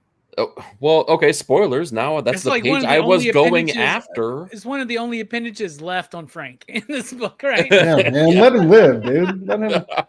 All right, yeah, here, I'll show off this guy right here as he's looking at the billboard of Bullseye, who's essentially been the catalyst for taking these bombs and setting them off in New York to reignite the powers in this far-flung future in the Marvel universe. Everyone's kind of lost their powers and superheroes kind of don't exist. So Bullseye's like, yeah, no, well, screw that. I want to bring them back because I'm going to have some fun.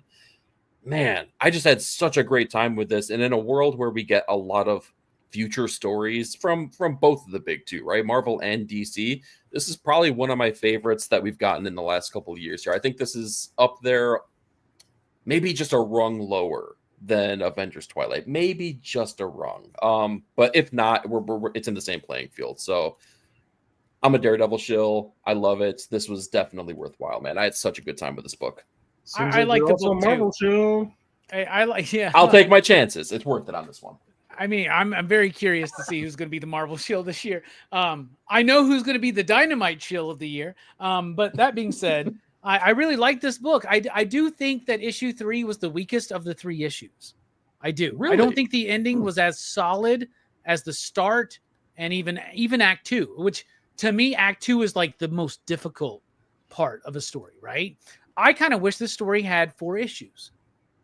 Like, I wish it would have had a little bit more room to breathe, right? But I think, I agree with you. Charles Soule's best work on Daredevil. His previous run, I was not on it. Like, this motherfucker's got 10 fingers on one hand, so he's got a gun that has 10 triggers. That's not how guns work. It's still just one bullet, motherfucker. You know what I'm saying? Like, I don't know. There was some dumb shit in there, but it's Steve McNiven, right? And I've made the comparison to Steve McNiven really doing his version of Frank Miller's Dark Knight Returns, right? Because this any story of a mainstream superhero that's dealing with them as an old person coming out of retirement is going to get Dark Knight Returns comparisons, right? Whether it's Spider-Man Reign or whether it's Daredevil Cold Day in Hell, right? This story worked for me, but at the same time, I do believe there's a lot of Frank Miller Dark Knight Returns as far as the page composition, right? Oh, yeah. But I feel like somebody here on the panel mentioned this at some point, but also I've had a few comments mention this. It's really reminiscent of Frank's work on Elektra Lives. Oh, yeah. Which that's the Frank Miller book I always forget about. I always forget about Elektra Lives, man. And Elektra Lives is like the bridge between Daredevil and Dark Knight Returns into Sin City. That's the bridge artistically for Frank Miller, I believe, right? And fuck, why is Marvel so bad at keeping shit in print? Why can I not just like order 5 copies of Elektra Lives for my shop right now and have them on the shelf at all time? I can't. And that's a bullshit thing, but it is very much and I think that even makes more of an impact on the book visually is the Elektra Lives bit. And Elektra is badass in this fucking book. As she should be. What about you, Stu? What do you think about Cold Day in Hell in the finale? Loved it, dude. My favorite issue of the series, I think. There we go. Yeah, I thought the like obviously McNiven, you can see this was a labor of love. To me, this is like the blueprint of what Marvel needs to be doing. These short, controlled series, like just a few issues where you have a great creative duo just doing some like they did with Avengers Twilight. Like they just need to kind of like, I think, build their way back towards the light this way. But you're telling me they need to make graphic novels that are like perennial, that will always be on shelf, that can be read at any time throughout the decades to come? You're out of your mind. You're crazy. It's all about blind bags and variant covers, like ass. Come on. $20 The sad thing is, like, they've said some version of that exact same thing, like 2 weeks ago in the editorial room.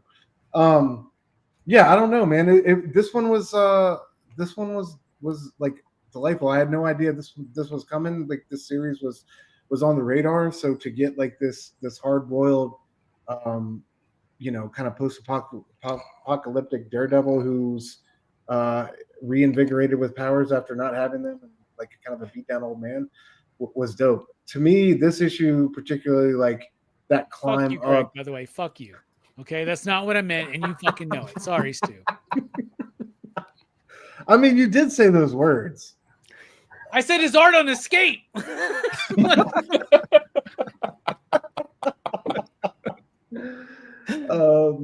I forgot what I was talking about. Oh yeah. The climbing up scene was incredibly like poetic and beautiful. I thought that was a beautiful moment. His last conversation with this girl was fantastic. It really like I said earlier with Resurrection, man. This one really stuck the landing, and that to me is everything, dude. Like, I don't want to ruin the book, but how great was Frank fucking biting off his nose? Like, that was everything. That was so nuts. I love books where Frank Castle is completely incapacitated and still the most badass character in the fucking Marvel universe. I love that shit, dude. It was awesome, man. Oh my god, Frank Castle is like, and I love that this book recognizes that Frank is kind of important to the Daredevil, right? Like, he's not the Perry White or the Jimmy Olsen of the Daredevil runs, right? But Frank is always there in the best runs in some form or fashion. And I love that. I love that. Yeah, absolutely. No, go ahead. No, you go ahead. I just like wanted to say, I think like all the essential, like I just love, like you said, like how he included all the Elektra, Bullseye, Punisher. We got all those like essential characters. I don't think he like strayed to, like, I love the scene with Cap holding up like all that wreckage. It was like one of the best shots of the series. So like I like how he included all those people that are really like integral to the Daredevil canon. Yeah.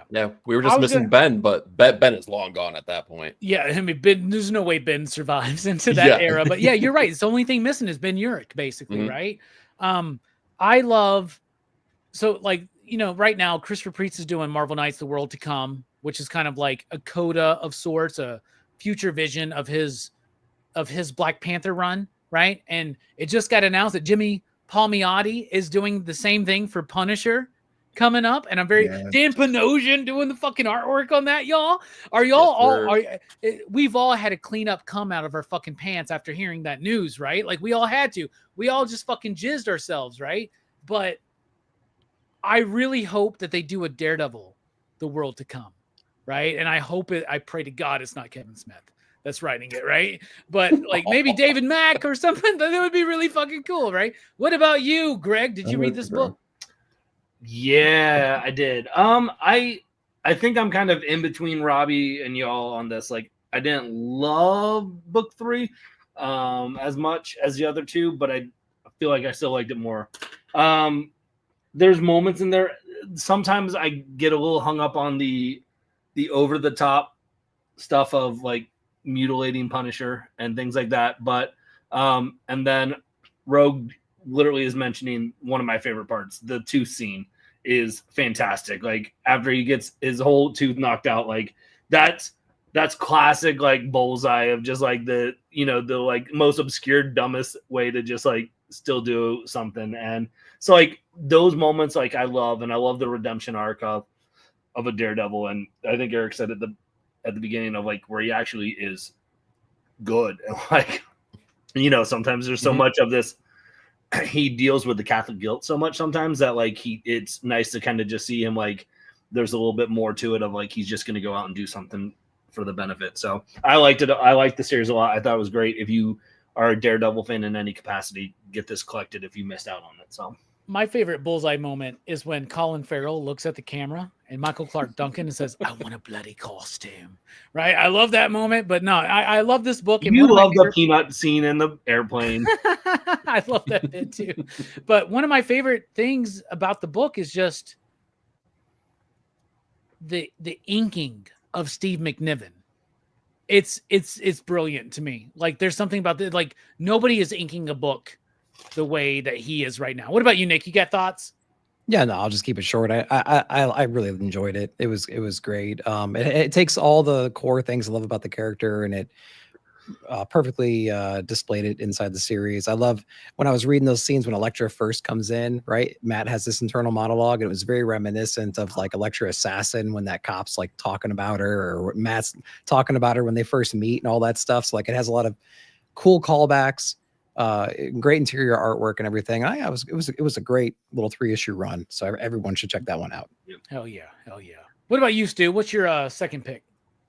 Oh man, this one's a layup. We called out some great books, but Superman Kryptonite Spectrum #1, dude. The Ice Cream Man team on a DC book in the DC context. The entire Ice Cream Man team, like even the letterer, is the exact same team. I love like who the fuck at DC thought this was a good idea? Give that motherfucker a raise right now, bro. I heard Martin Marazzo, shout out the homie Nate, Hall Yeah Comics, had him on the other night saying that he kind of got the gig originally with Maxwell Prince because he answered the email first. Like, how crazy is that? Like, it's just fate is. I was at Midtown this week and they had signed copies from Maxwell Prince. Yeah, of issue #1, and I didn't buy one for some reason, but Fable and Joe bought one, and I was like, fuck, that's a no-brainer, man. It's my biggest New York City regret, man. Fair enough. And Burger King. But yeah, this one was this one was incredible. Such a pleasant surprise to see, obviously, this creative team on a big 2 book, and they killed it in every way, shape, or form. So, you know, they find these other forms of kryptonite on this asteroid. Superman brings in Batman to help him basically test him on himself, right? And that's the basic premise of the book, but it's so much more than that. And this first one dealing with the displacement of time, the way it's all plotted out and sequenced and paced with Solomon Grundy letting loose. We get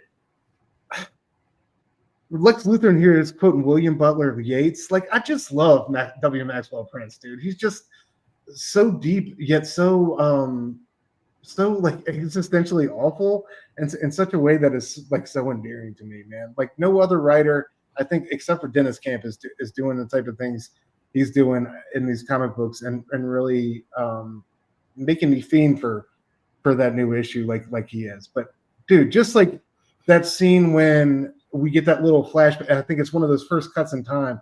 Superman's at dinner with Lois, and she's telling him that she's too old and that she wants to have kids and move on with her life. Like, it felt like we were smack dab in the middle of an Ice Cream Man issue in the best way. But not only that, but to see Marazzo in this new playground, in this new sandbox, obviously, really kill it with these designs. His Batman looked great. I thought the relationship between these two was written so well and true to both these characters. It felt like I hate to keep bringing up the man, the myth, the legend, Grant Morrison, but it just felt like all-star Superman in the best way. Yes. So yeah, I can't recommend this one enough. I think this blew a lot of us away. And what I like about this one is I see a lot of people excited about this book that might maybe not be all the way familiar with Ice Cream Man, or that might not be their bag. So like, I love what it's doing in that sense, where it's going to kind of like bring over new fans. So yeah, Spectrum, man. The way I sell this book at the shop is imagine Ice Cream Man meets All-Star Superman. And I love that, you know, like, That's yeah, awesome. let's bring up Grant as much as possible, because Grant really knows how to write superheroes, right? And you know me, I love Grant Morrison. Like, if I could meet Grant Morrison, that would be like, I'd quit I'd be like, all right, guys, we're done. We just had a conversation with Grant Morrison on the chat. Like, we're done. Like, there's no other level for me to reach, right? All-Star Superman is my favorite Superman book. So I think it's one of the greatest super fucking hero comics of all time. And one of my favorite things about that book is the nonchalantness of Clark, right? like, oh yeah, I'm just like, feeding these universes and this little sun eater, and all that shit. It's just like, Right. it's just the most mundane shit, right? And in this issue, you get that vibe. Like Clark's like, oh, they're new kryptonites. We're going to test them on me. And Batman, even fucking Batman is like, are you really sure you want to do this? My bad. I'm thinking of Christian Bale right now. Are you sure you really want to do this, Clark? Right? And Clark just goes, yeah, let's go. And then Batman goes, all right. Like, I'll fucking torture you with some fucking random ass purple kryptonite or some shit. But I love it. I love how they're going to be able to play with this. I love how thematically it's all going to be able to work together. W. Maxwell Prince, Chris O'Halloran, and good old Neon, and Martin Morazzo. Oh my God. I don't think enough people have mentioned the Mobius influence on Morazzo's artwork. Mhm. There is a Mobius influence there. Oh, yeah. Very solidly that a lot of us don't really mention. But man, this is a book that I know a lot of superhero fans are not going to vibe with, but the real ones are going to vibe with. This book was amazing. I loved it. I cannot wait to see what happens in the future. Greg, what about you? Did you read it? I did, and also we're gonna Grant Morrison on a Batman book here real soon, so that's pretty great. So I'm excited for that. Hell yeah, bro. I think I'm just not. I think it doesn't work for me. The team. I've been the lone standout against Ice Cream Man on this program, and I like. You know what? We don't need that. I mean, thank you. We really don't. What are we even really doing don't. out I'm here? sorry. I like It's called quality control, Robbie, and you just made the right. Listen, I respect that decision. I do, but I don't know. I feel like for me, these don't feel like the characters. Like it makes decisions to me that doesn't make sense. Like Superman testing the kryptonite on himself to me doesn't make sense in my mind of like, because there are kryptonite out there that literally can take away his powers for good. Like, and so like to just like have no knowledge of what's going on, like that seems more like it almost feels like the roles were reversed. Like it felt like Batman should have been the one like poking him to do it more than like Batman. The point I love, Greg, is that he trusts Bruce, right? Like that's the whole point. Like he knows that one of these could kill him, one of these could turn him evil, but he trusts Bruce. Yeah, but I others, feel like right? it's more, but it makes more sense if it was Batman goading him to do it just because of their relationship. It feels. You think Batman would be like, "Hey, Clark, I found these new kryptonites." Well, but I mean, he has a contingency plan for Actually, everything Bruce he would just wants to. like. Bruce He would would just do keep it. it in He'd his put it in- pocket and He would sit put it in next his to pocket and sit and see what would happen. That's he would just stand next to him real close and just do it like that. To me, taking in a little notepad. it was some of those decision makings for me that like I enjoy. I'm still gonna read the story, but I didn't love it as much as I think everyone else did. I did think the Calendar Man annual calendar was fantastic. That little page, and Yes. like I was like, okay, I forgot about that, man. Thank you. it's such a good. And how great was the Batman Professor Pig page? Like that was Yes. Yes. So there are moments that I like. I just feel like the characters feel off, and I'm not, and to me a little bit, which has made me not like love it. And that's where I'm at. That makes sense. No, 100%. It makes sense. It's Black Label. It's outside of continuity. And They're that's, able to- you're allowed to do that. Right. Like I don't like. I'm not going to sit here and say like you can't tell a story that the characters can't be who they typically are, right? Like that's what you would hope for sometimes a little bit with these ultimate and absolute universes. But it's a little off for me. I just hope in a future issue one of these kryptonites makes Superman super horny or some shit like that, like something ridiculous.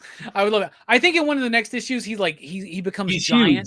Yeah, The last yeah. panel is like huge, yeah. So it's also like it's a kind of like a tribute from W. Maxwell Prince to the Silver Age, right? Mhm. Yeah, it's and just that's weird pretty cool too. concept. Yeah, Nick, what do you Mhm. think, man?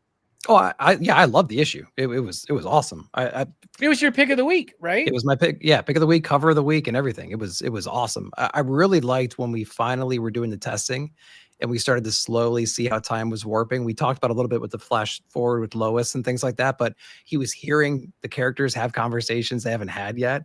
And then during the battles themselves, he's perceiving time differently. And like, I got a dislocated shoulder, and like we get to work our way towards that part, right? So like, I loved how he played with time inside of it. So it wasn't just some stupid thing, we actually got to see it play out in a very W. Maxwell Prince way. We keep saying that, but like, and Greg, I understand what you're saying about the characters and how it's fun to play in that box with those creators. But I think taking these characters and letting these creators play with them and come up with this kind of a story, I think it was like the perfect outcome right there. And I ate it all up, man. And it set the stage for a very predictable theme going forward about how we're going to approach the other kryptonites, like right? It's like we know how many issues we're going to have probably. We understand we're going to probably throw some more villains and some more heroes into each individual issue to like play out whatever that scenario looks like, and we're going to have this unique outcome. So I can't wait for it, man. I'm so excited for the rest of the series. I love that you mentioned the time travel shit, like where it's like it's kind of like disjointed a little bit, but it all works together. So I made the comparison in my video. It was also my pick of the week, but I made a comparison to a Walt Simonson issue of Fantastic Four, where Dr. Doom and Reed are fighting through time. And when you read that issue, it's very confusing because it's told as if it happened linearly within like one timeline. But then there are little notations on the panels. And if you read the panels in that way, you see Doom's journey through time and you see Reed's journey through time, and how it, like, that shit to me is brilliant. And I don't think anybody's ever done something like this since Walt did it on Fantastic Four. And that is an underappreciated run on FF and a severely underappreciated run of Marvel Comics. I think it's one of the greatest single issues of Marvel Comics ever. I wish I could remember the exact issue. Somebody, it's like 349. It's one of those ones of like 350 or something like that, isn't it? Around it's there? before 350 because like 348, 349, or 347, 348, 349 was the Arthur Adams. The new Fantastic Four. Yeah, so it's right before that though. I mean, Walt Simonson only had like a 12 issue run or so on Fantastic Four, but that's one of the best issues, and he drew the issue.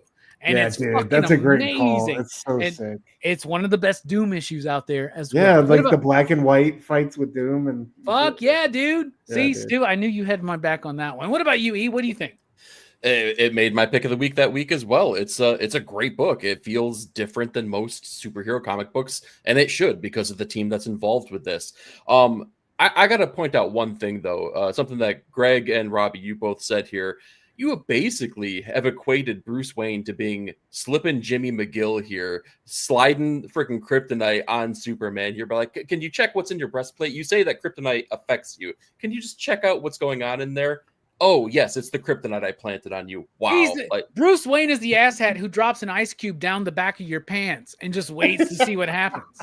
He has a contingency plan for everybody. So why would he not want to know what if this kryptonite could do something that would affect his contingency plan? That's what Batman is. I get you. I think it makes perfect sense why Clark would put himself through this, because is Clark the kind of character that would put anyone else through this? Is he going to swing the kryptonite like a pendulum over the bottled city of Kandor or something like that? Like, I mean, like, he's not a jerk. He's only going to test it on himself. Something that I thought was interesting, though, outside of the book, because you guys covered the book beautifully. Everyone said great things about it. Stu, what the video that you were talking about, the recent interview with Martin Morazzo, we talk about the Mobius influences and we talk about the Frank Whiteley influences, and they're very apparent. Dude's arguably, like, and he stated this himself, his biggest influences, John Byrne and Jim Lee.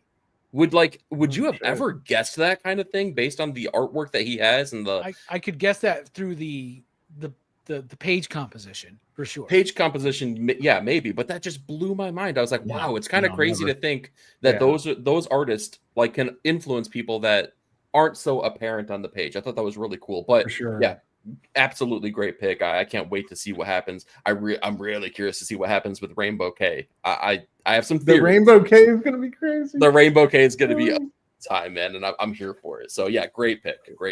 Hell yeah, man. I can't wait to see Superman on cocaine, basically, is what's going to happen, I think, there, man. That's going to be the one that makes him horny as shit, man. Yeah, one of them is going to be wild as shit. What about you, Greg? What's Robbie your next started the pick? show talking about being 40 and having sex, and now he wants Superman horny on Kryptonite. Like, bro, life changes after 43. It just happens, man.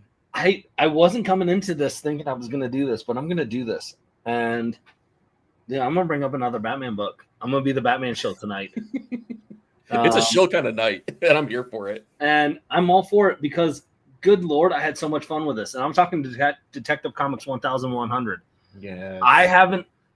The mainline books have not been hitting for me as much as all the Elseworlds and Absolute stuff for the Batman. Like, I feel like I've been like trudging along the detective and Batman because it's like that's what I had. These stories felt the most like a Batman's like maybe that's what I love. That's why I love Batman Robin, the Mark Waid's doing year one. They feel like the stories that I fell in love with. That first story with Tom Taylor, with the kid who's deaf, and it's a silent issue, and Batman's going in to save the kid, and they're doing sign language, and he's saving the kid's dog. Like, that was just like the open up the series. Like, that was such a great book. And then you had the one where he's at the gala and he's talking about like, you know, what's going on with like, this is how I would do things. This is how I, you know, and Bruce is like, well, I'll do what I do. You do how you solve things your way. But then I think my favorite was Greg Rucka. Like, it made me miss Gotham Central. Like, it all takes place in the ER, the hospital version, which makes me also go like, can we get Greg Rucka to do a Gotham Central style book, but just in like a hospital in Gotham?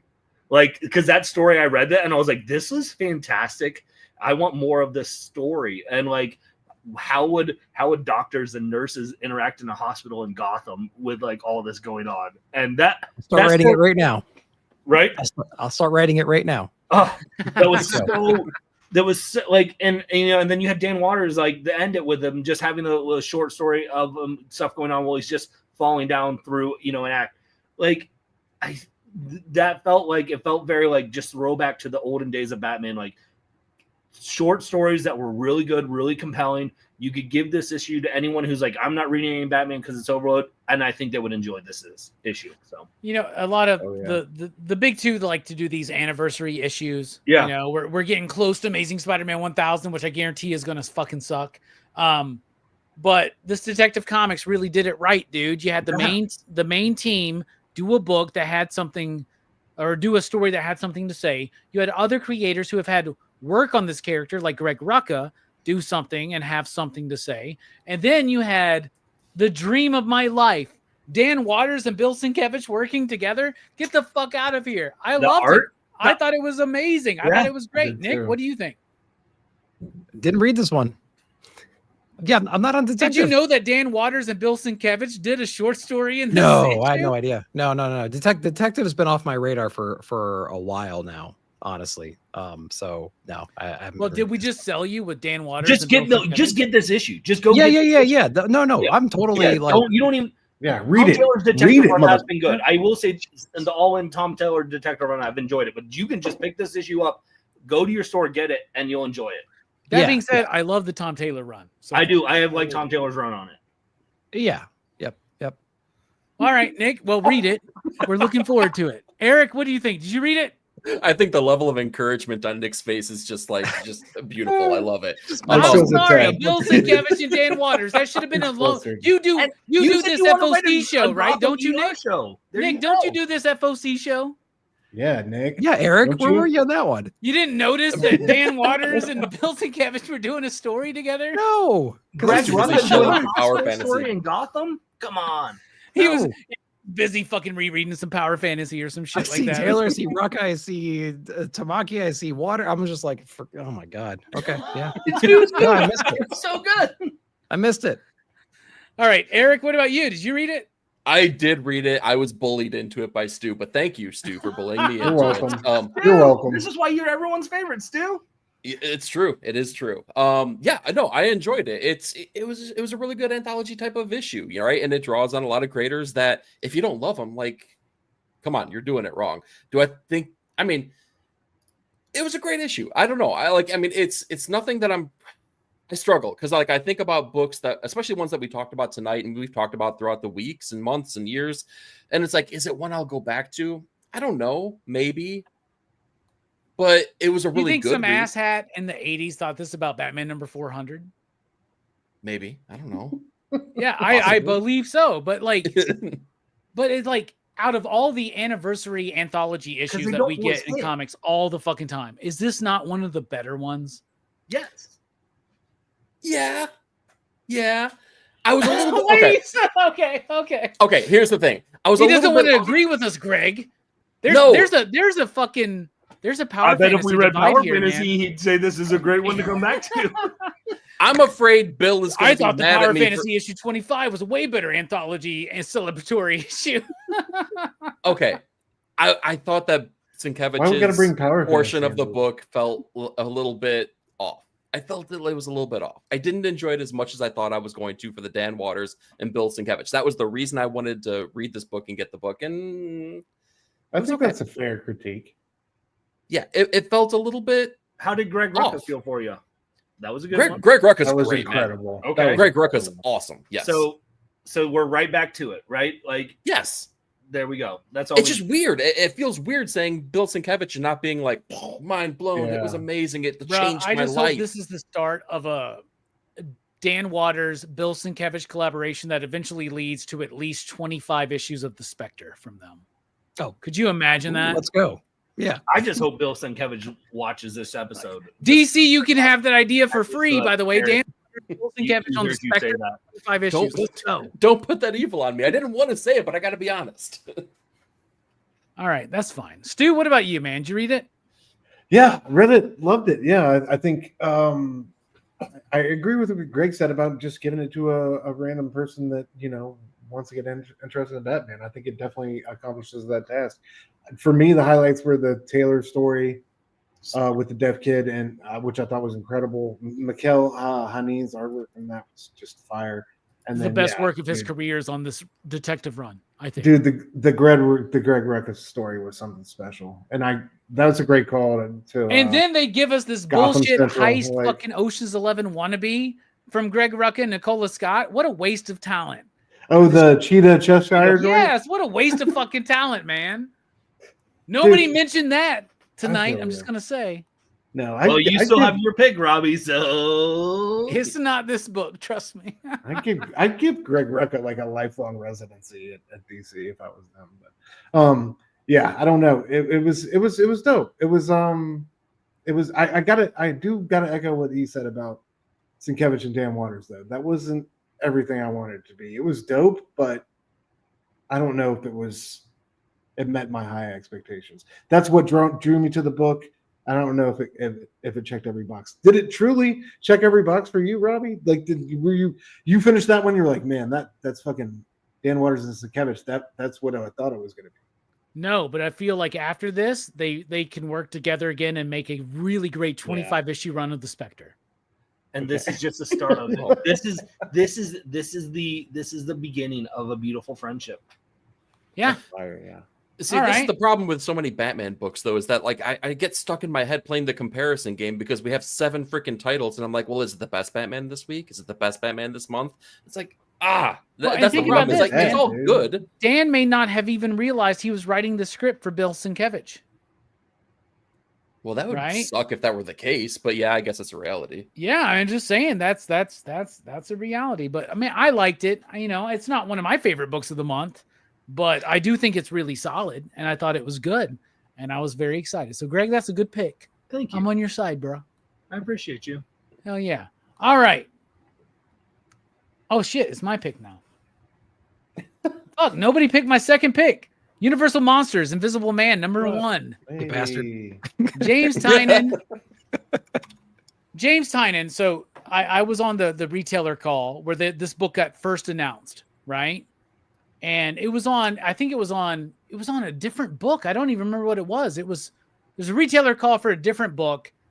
Maybe it was for what was the last one that just wrapped up? Was it Frankenstein or was it before that? Mummy, wasn't it? Was it? The Mummy. It was the Mummy one. And James Tynan's there, or somebody's there, and they're talking about this.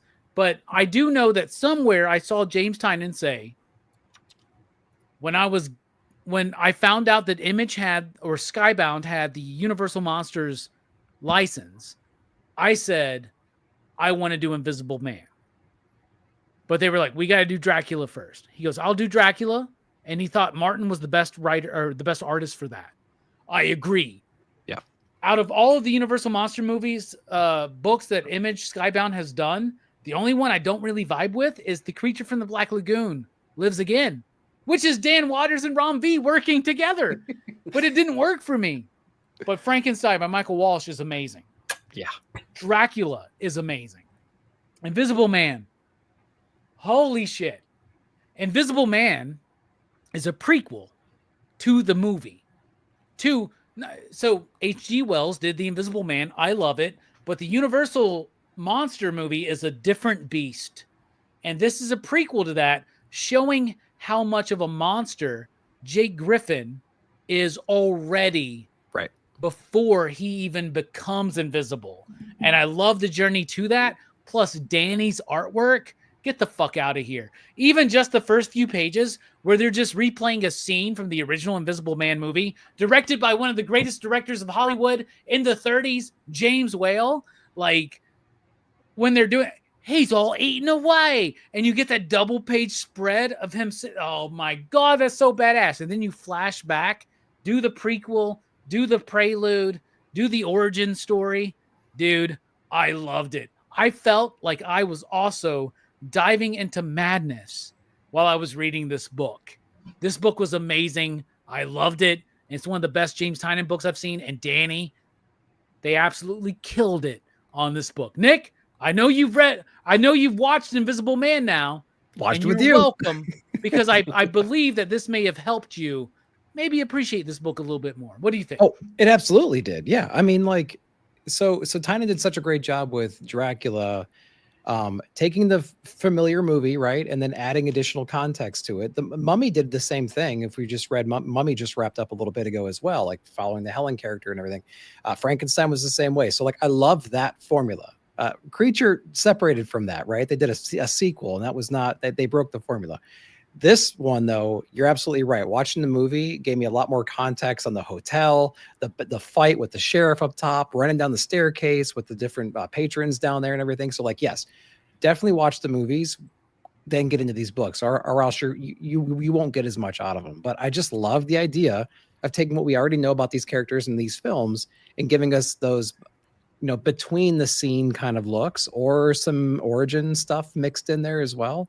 It adds a lot of cool context to the characters, to something we thought we knew enough about already. Like you just said, now we know how twisted this character was before he started injecting himself, right? And so like that's going to add a little level of madness to our interpretation of the character and how the medicine really or the formula pushed him more in that direction. I loved it. So far, it's a great complimentary piece to the film itself. Artwork is insane. Gigantic Danny fan. Lucky enough to get some original art from her. Outstanding. Nice. Loved it. And yeah, power fantasy right there. There's the cover. But Oh, fuck. What's that book? I've never heard of it. yeah, exactly. Don't do that. And her artwork goes on sale tomorrow, I think. Kinetic. There's a double page spread of Invisible Man sitting there in his recliner with his robe on, with his bandages, with his legs crossed. It's going on sale tomorrow. I'm not going for it. It's a double page. It'll be expensive, but Somebody loan me $20,000, man. Let's go. yeah. It'll be No, two her or three, prices, probably. her prices are super reasonable. They're obtainable for sure. Somebody Yeah, loan me $1,000, man. I it'll be really two- need that. There you That'd be go. it'll be great. 2,000 to That'd be great. 3,000 at least. Yeah. Yeah. E, what about you, man? What do you think? Well, I really enjoyed it. I want to say that off the top here, but Robbie, thank you, because you kind of put it in a place and time for me, because I don't have the recollection of the movies to kind of go back to, but I kind of knew, like for Frankenstein, I understood that the story was being told through the viewpoint of the child. So I knew the hook that was outside of the story that we've already been told. So I didn't know that this was a prequel necessarily. So I couldn't really place what the difference was. But now that I know that, it makes a whole heck of a lot of sense. I do like the characterization Tynion does with the character. I feel like you get a sense of how maniacal he could be before he becomes the Invisible Man, but I also get the impression that he wants to be invisible, not actually invisible, but he wants to fade into the background. He doesn't want to be in the spotlight, but he also wants to have that level of importance. I really thought that the characterization worked for me in a big bad way for the book. But guys, like, it's the Danny artwork. The arguably the best negative space artist in comics right now, doing a comic about the Invisible Man. That's amazing. Plus, if you look at the back cover here, they have a blank sketch variant, but is it a blank sketch variant? We'll never actually really know, because No, they did a thank you variant to all these different shops. That is the issue, and the issue is blank pages. that's amazing. Oh, I thought that no, was that is amazing. such a One good per idea. store, right? Like that's Oh, I and gotta I'm go like, hunt that down. I That's so think cool. like ours was actually it was shorted, but when it comes in this week, it's supposed to be coming in this week. I think I'm just gonna have to do manager privilege and be like, I'm taking this. I'm sorry, is what it is. Diamond, man. What are you gonna do? Yeah. It's lunar. Stu, what about you, man? What do you think about this book? Yeah, man. I'm gonna give my take and then get out of here for the evening. So I appreciate y'all having me. But I loved it, dude. Like again, I think most of these have been successes as far as the Universal Monster books. We had a really strong showing with Dracula. I adored Michael Walsh's Frankenstein. I thought it was like the best book from the series, but this one was a great opening salvo. And I love all the elements from the movie. Like he said, Danny doing negative space. Like I love the mouse here and just like all his little violent flashbacks or dreams or whatever. So I can't wait to see what she does in the future. I think it's a brilliant pairing. And I think this one is dope in terms of like Tinian's kind of operating these within, I guess, this house that's already built for him in a sense. So I think that really is kind of like working to his benefit in terms of him not overreaching or trying to do too much. I feel like he's really kind of setting the table and doing some basic but dope things with these characters in these stories. So I thought it was fantastic, dude. And Danny, definitely the star of the show. That double page spread was everything. And yeah, I just like this character's maliciousness. So Hell yeah. All right, you're about to go over to Verno. yeah, man. We all are going to be covering Halloween. The culmination of the road to Halloween, man. And you want to talk about that real quick? Yeah, we basically been, studying the road to, how these slashers became to be part of our pop culture gumbo, as it were. We started off with like Psycho, and really kind of went from there with Peeping Tom was a movie to me that was hugely influential. But it's just dope to see kind of like the American psyche deal with post World War II fallout, the fact that we are broken human beings and we have these violence in us, and see that play out through film. So yeah, so y'all go check out Blood Splatter Chatter. They're about to start in just a few minutes, and Verno's also doing some trivia and some giveaways tonight. So check that out. Also, anything else you want to talk about real quick? Incan Insights every Wednesday night, 9:30 p.m. Eastern on the Dr. Doom Fan Club, and notes from the editors every Tuesday night at 9:30 p.m. Eastern on 9-Panel Grid. But that's it, man. Thank y'all for having me. Love y'all, fellas. Love you, Dr. Doom's Fan Club. Stu, you're the best. Jason, We love you. You guys are the best. Hell yeah. Later. Greg, did you read Invisible Man? I did, yeah. I'm very much like Eric. I don't have the knowledge of the movies as much. So like to have this conversation has been helpful to put it in the context. I really liked it without the knowledge of what it was, of where it fits into the zeitgeist. But I do feel like I really want to explore this movie, and I actually kind of want to read the book too. Like I want to dig into this world a lot more because that guy's like he seems like he's a piece of trash, like, and actually is like a villain, where a lot of the other ones seem like they're tragic, villains for the most part. Like this one seems like he seems like he's a tool. Griffin's just a piece of shit, bro. Yeah, like an invisible man could rule the world. and let's be like, there's always like when you have like, whenever someone's like, oh, what's your favorite like if you could have one superpower, what would it be? Like, oh, flight, super speed. Like if someone goes like invisible, they're like, dude, something's creepy about you if you want to be invisible. Like there's something, like if that's your go-to superpower, like so I'm just intrigued by this story, and like what you've all said, the art by Danny is top notch. Some people might say the art's fine, but I would say it's top notch art here, and it's been great. Like, and so this first issue really, worked for me, and I want to dig into the world of Universal Monsters a little bit more. I may be mistaken because the Universal Invisible Man is a pre-code movie, but I do believe there is a line where he says like the Invisible Man could rape and plunder and pillage the world or something like that, right? Like, holy shit, bro. like you're it's ridiculous. And I love not that. A good look. I love that Tynan is really diving into that. Like this dude was already twisted before. It wasn't the formula that pushed him there. He was already there. It just amplified. Exactly. It's not a Dr. Jekyll thing. It's not like a Werewolf of London thing. It's not like this formula. It's a Jim Carrey the Mask thing. It just amplifies whatever you have features of. So if you're over the top goofy, or if you're Dorian. Yeah, I like that. Yeah, Jim Carrey's The Mask. We should cover that on PCP Movie Night. Hell yeah. All right, time to rapid fire because I don't want y'all to miss Blood Splatter Chatter on Horror Fest tonight as they talk about Halloween, the OG Halloween, and there's going to be some trivia there. Plus, the Cowboys are playing. I don't know what the score is. I'm afraid to look. Nobody tell me. Can I tell you one thing? It's not about the score. Can I tell you one thing that happened? Okay. During an injury timeout, one of the linemen, I think, for the Eagles spit on Dak Prescott and got ejected right away. Well, thank God. I thought you were about to tell me Dak Prescott just broke another fucking ankle. No. During the injury report, Dak Prescott is out for the season. Jesus Christ. All right, we'll get to that. Jalen Carter. Rapid fire. Let's go. All right. I'm just gonna take some good ones, man. We're taking everyone down with us. Issue number 5, one of the best series out right now. I'm gonna be sad. What is it? One more issue, I think. After this, more, yeah. What a great freaking. We talk about noir and combinations of genres and stuff like that. That's another great one right there. Of course, Power Fantasy issue number 11 came out.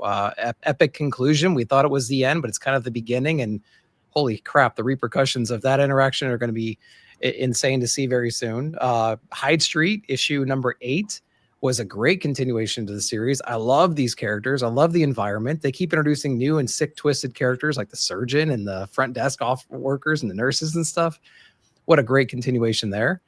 Conan was insane as well. I love him always interacting with older characters that I'm not familiar with, but I'm sure long-term Conan fans are eating well right now. Why is Zulu so sexy, man? Oh, it's incredible. And then Beneath the Trees and Nobody Sees, issue number 2, man. That was spectacular as well. A series we didn't need, that didn't need to exist. Here it is, and it's meeting all expectations right now. And one more, Space Ghost, man. I'll throw some Dynamite love out there. Space Ghost is freaking incredible, man. It's just insane. So we had issue number 1, right? That just came out. We had the annual. Yeah, issue 2 comes out next week. Yeah. So we had the annual confused me. So we had the annual, and then we had issue number 1. It's incredible. Like I really love what they're doing with that and what they're doing with Captain Planet and everything. Space Ghost though is the tippy top, man. It's so good what they're doing. So Space Ghost is one of the best superhero comics out there right now, man. For sure. Yeah, I'll leave it with those 6 right there. Great rapid fire. What about you, E? Nick, what was the second book that you mentioned? Sorry, I blanked out. My brain shut down when you were saying it. I don't want to repeat. The Fantasy of Power. It was that one. Okay.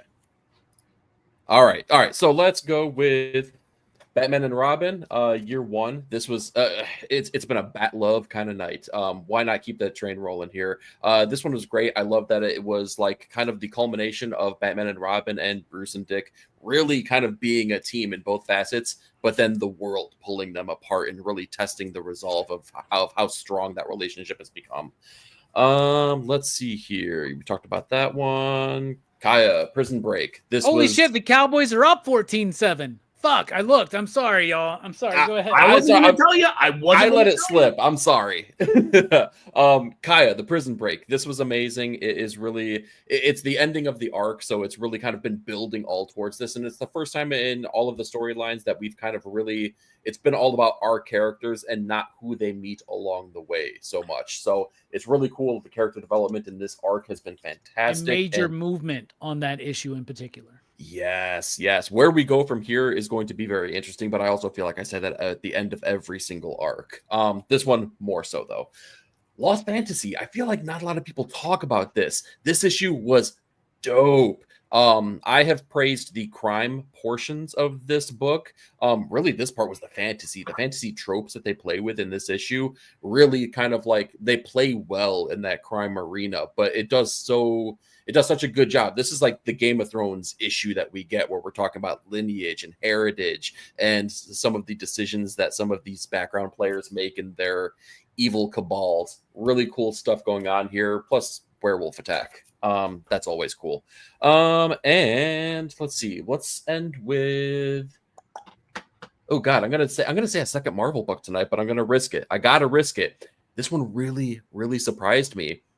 It was the Wolverine one-shot from Chris Claremont and Tom Riley that Dude, came that out. Tom Riley artwork, yo. It Yes. was so good. It was so good. And yes, it was a snapshot in time between issues back from Chris Claremont's run on X-Men.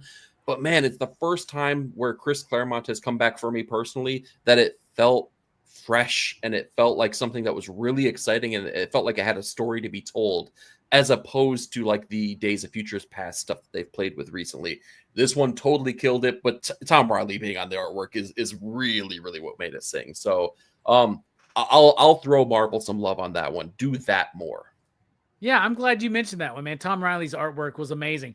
Give Chris a really solid artist, and you're going to have a solid book. Yes, exactly. Give him some bullshit artists, and you're going to have a bullshit book. Speaking of bullshit, what about you, Greg? What do you think, man? Rapid fire, let's go. Listen, I don't want E to be the only one. So I'll throw love to a Marvel book. Fantastic Four, issue number 2. Ryan North. I loved what they were doing. They finally get like light spoilers. No, not spoilers. Like they get the team together and like they kind of solve this final thing. And Doom's just like, yeah, screw you guys. Now you guys keep telling me how I can keep beating you, and this is great. And he sends them all away again. And I was just like, that's such a Doom move, and I loved it. I love what Ryan North's doing. This seems like the more continued storyline that like he was doing a lot more of the short one and done stories throughout the Fantastic Four run. So this, for those that don't like that, which I did, but this seems like it's going to be a little bit more continuation. Let's go with some endings now.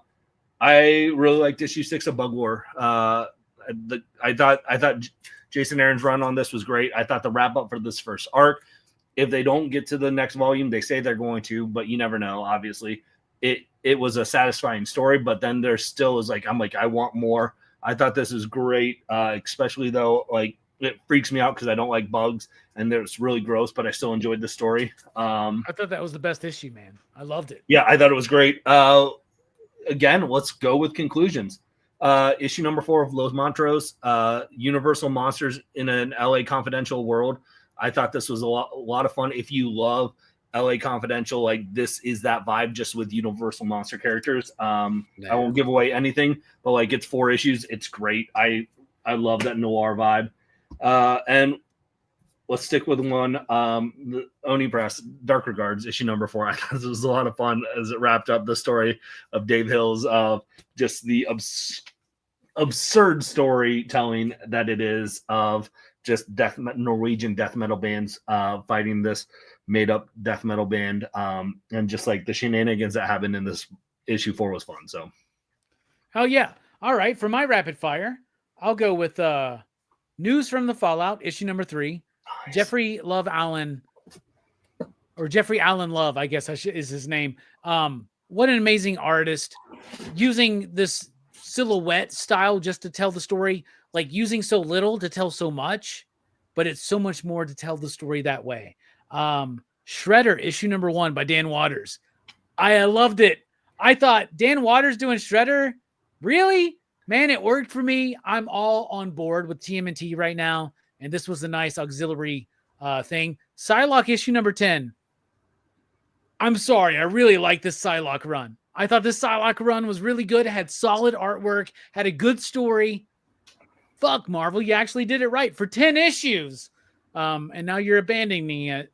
Absolute Flash, issue number 6, where I thought was the best issue of Flash yet.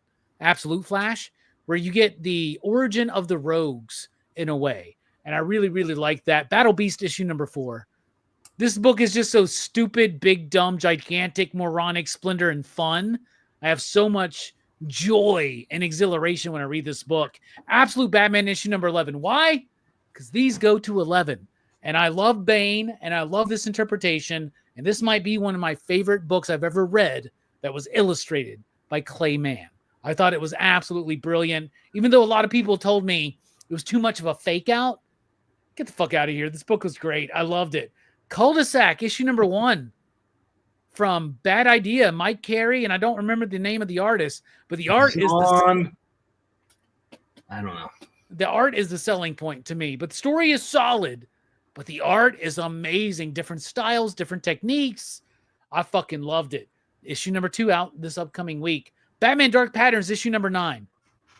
the finale of this Pareidolia story to me was one of the most nuanced, introspective looks at Bruce in a fucking long time. I loved it. It was basically Bruce realizing, fuck, maybe I'm taking this too fucking serious, right? He's like, maybe I'm taking this too seriously. Maybe I'm looking too far into trying to make up these patterns to be a good detective. I loved it. And then Transformers number 23, the penultimate issue of Daniel Warren Johnson on Transformers. I'm going to be sad to see him go, but man, I'm ready for that final issue, which comes out this upcoming Wednesday. But there you go. Rapid fire from me, rapid fire from everybody else. Was Go this check the out heaviest Batman issue episode ever?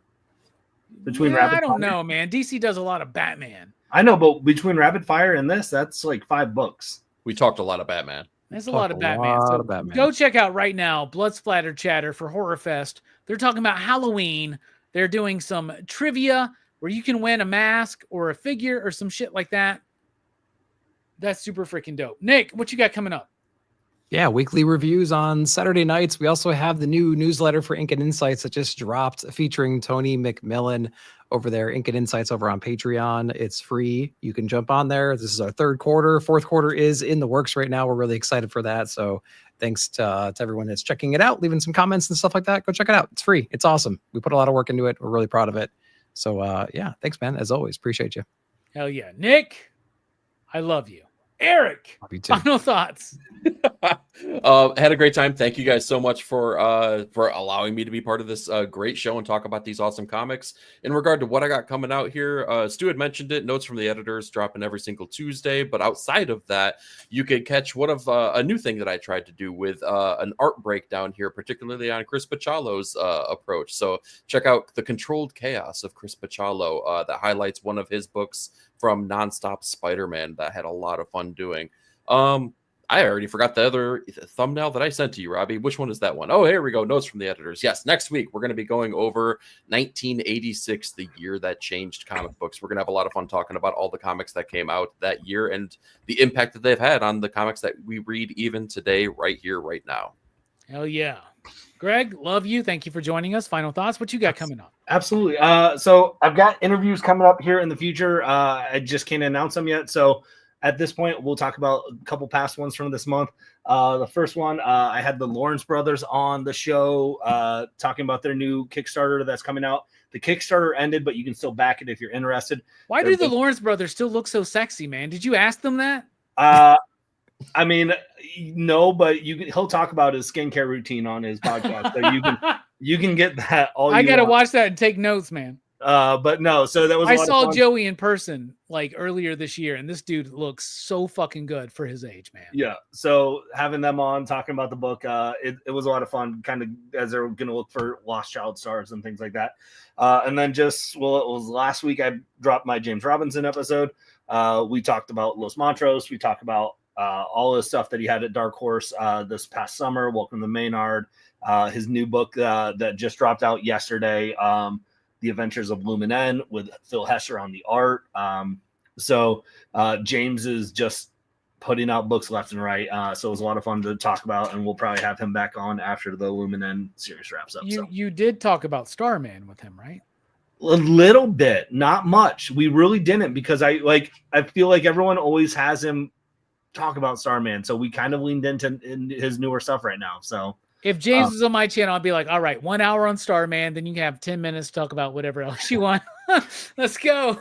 I mean, well, the goal is to get him on the channel to talk about the books that eventually then I can then go and say, hey, at some point, let's do a just hour-long breakdown of Starman or something. I love Los Monstros, and I really love, I liked his new one, Luminen. Yeah. Like the daughter of, or the granddaughter of Nemo. Captain Nemo. I liked that. I thought that was good. And I love his Golden Age book from back in the day. Yep. And oh my God, what's the book he just recently did with Scott Collins? Patra, Patra's so good, man. So we'll talk about a lot, all those Dark Horses we talked about. So hell yeah. Here at PCP. Fuck, why do I not have the thumbnail on here? I thought I would. So here at PCP, we got Horror Fest continuing tomorrow night. We're going to be talking about the movie that broke Dylan's horror show for a while. We're going to be talking about Humanoids from the Deep, That's tomorrow night at 8 p.m. Central Time. Roger Corman produced. It's all about sea creatures showing up in a bay town and killing men and raping women. And it's super fun for an exploitation B movie. Fuck, it's not even a B movie. It's like a C- movie. But I really love it. So Humanoids from the Deep. Go right now, though. Jump right now to Verno's channel, Blood Splatter Chatter. Check out their Horror Fest on Halloween and join in the conversation for some luck for trivia. Luck for trivia? Have some luck when you join in for trivia. You're right, Damien. James's Airboy was pretty good too. You're right. You're right. You really are. Fuck you, Damien. You'd be a Batman Shield too if you read some of these books, man. They're actually pretty good, Damien. When's Damien going to be back on the channel? Anyway, we're dipping out. We love you. Go check out Verno's stream. Horror Fest rules and lives supreme. We'll be back next week or next month, I should say. Fuck it. Stay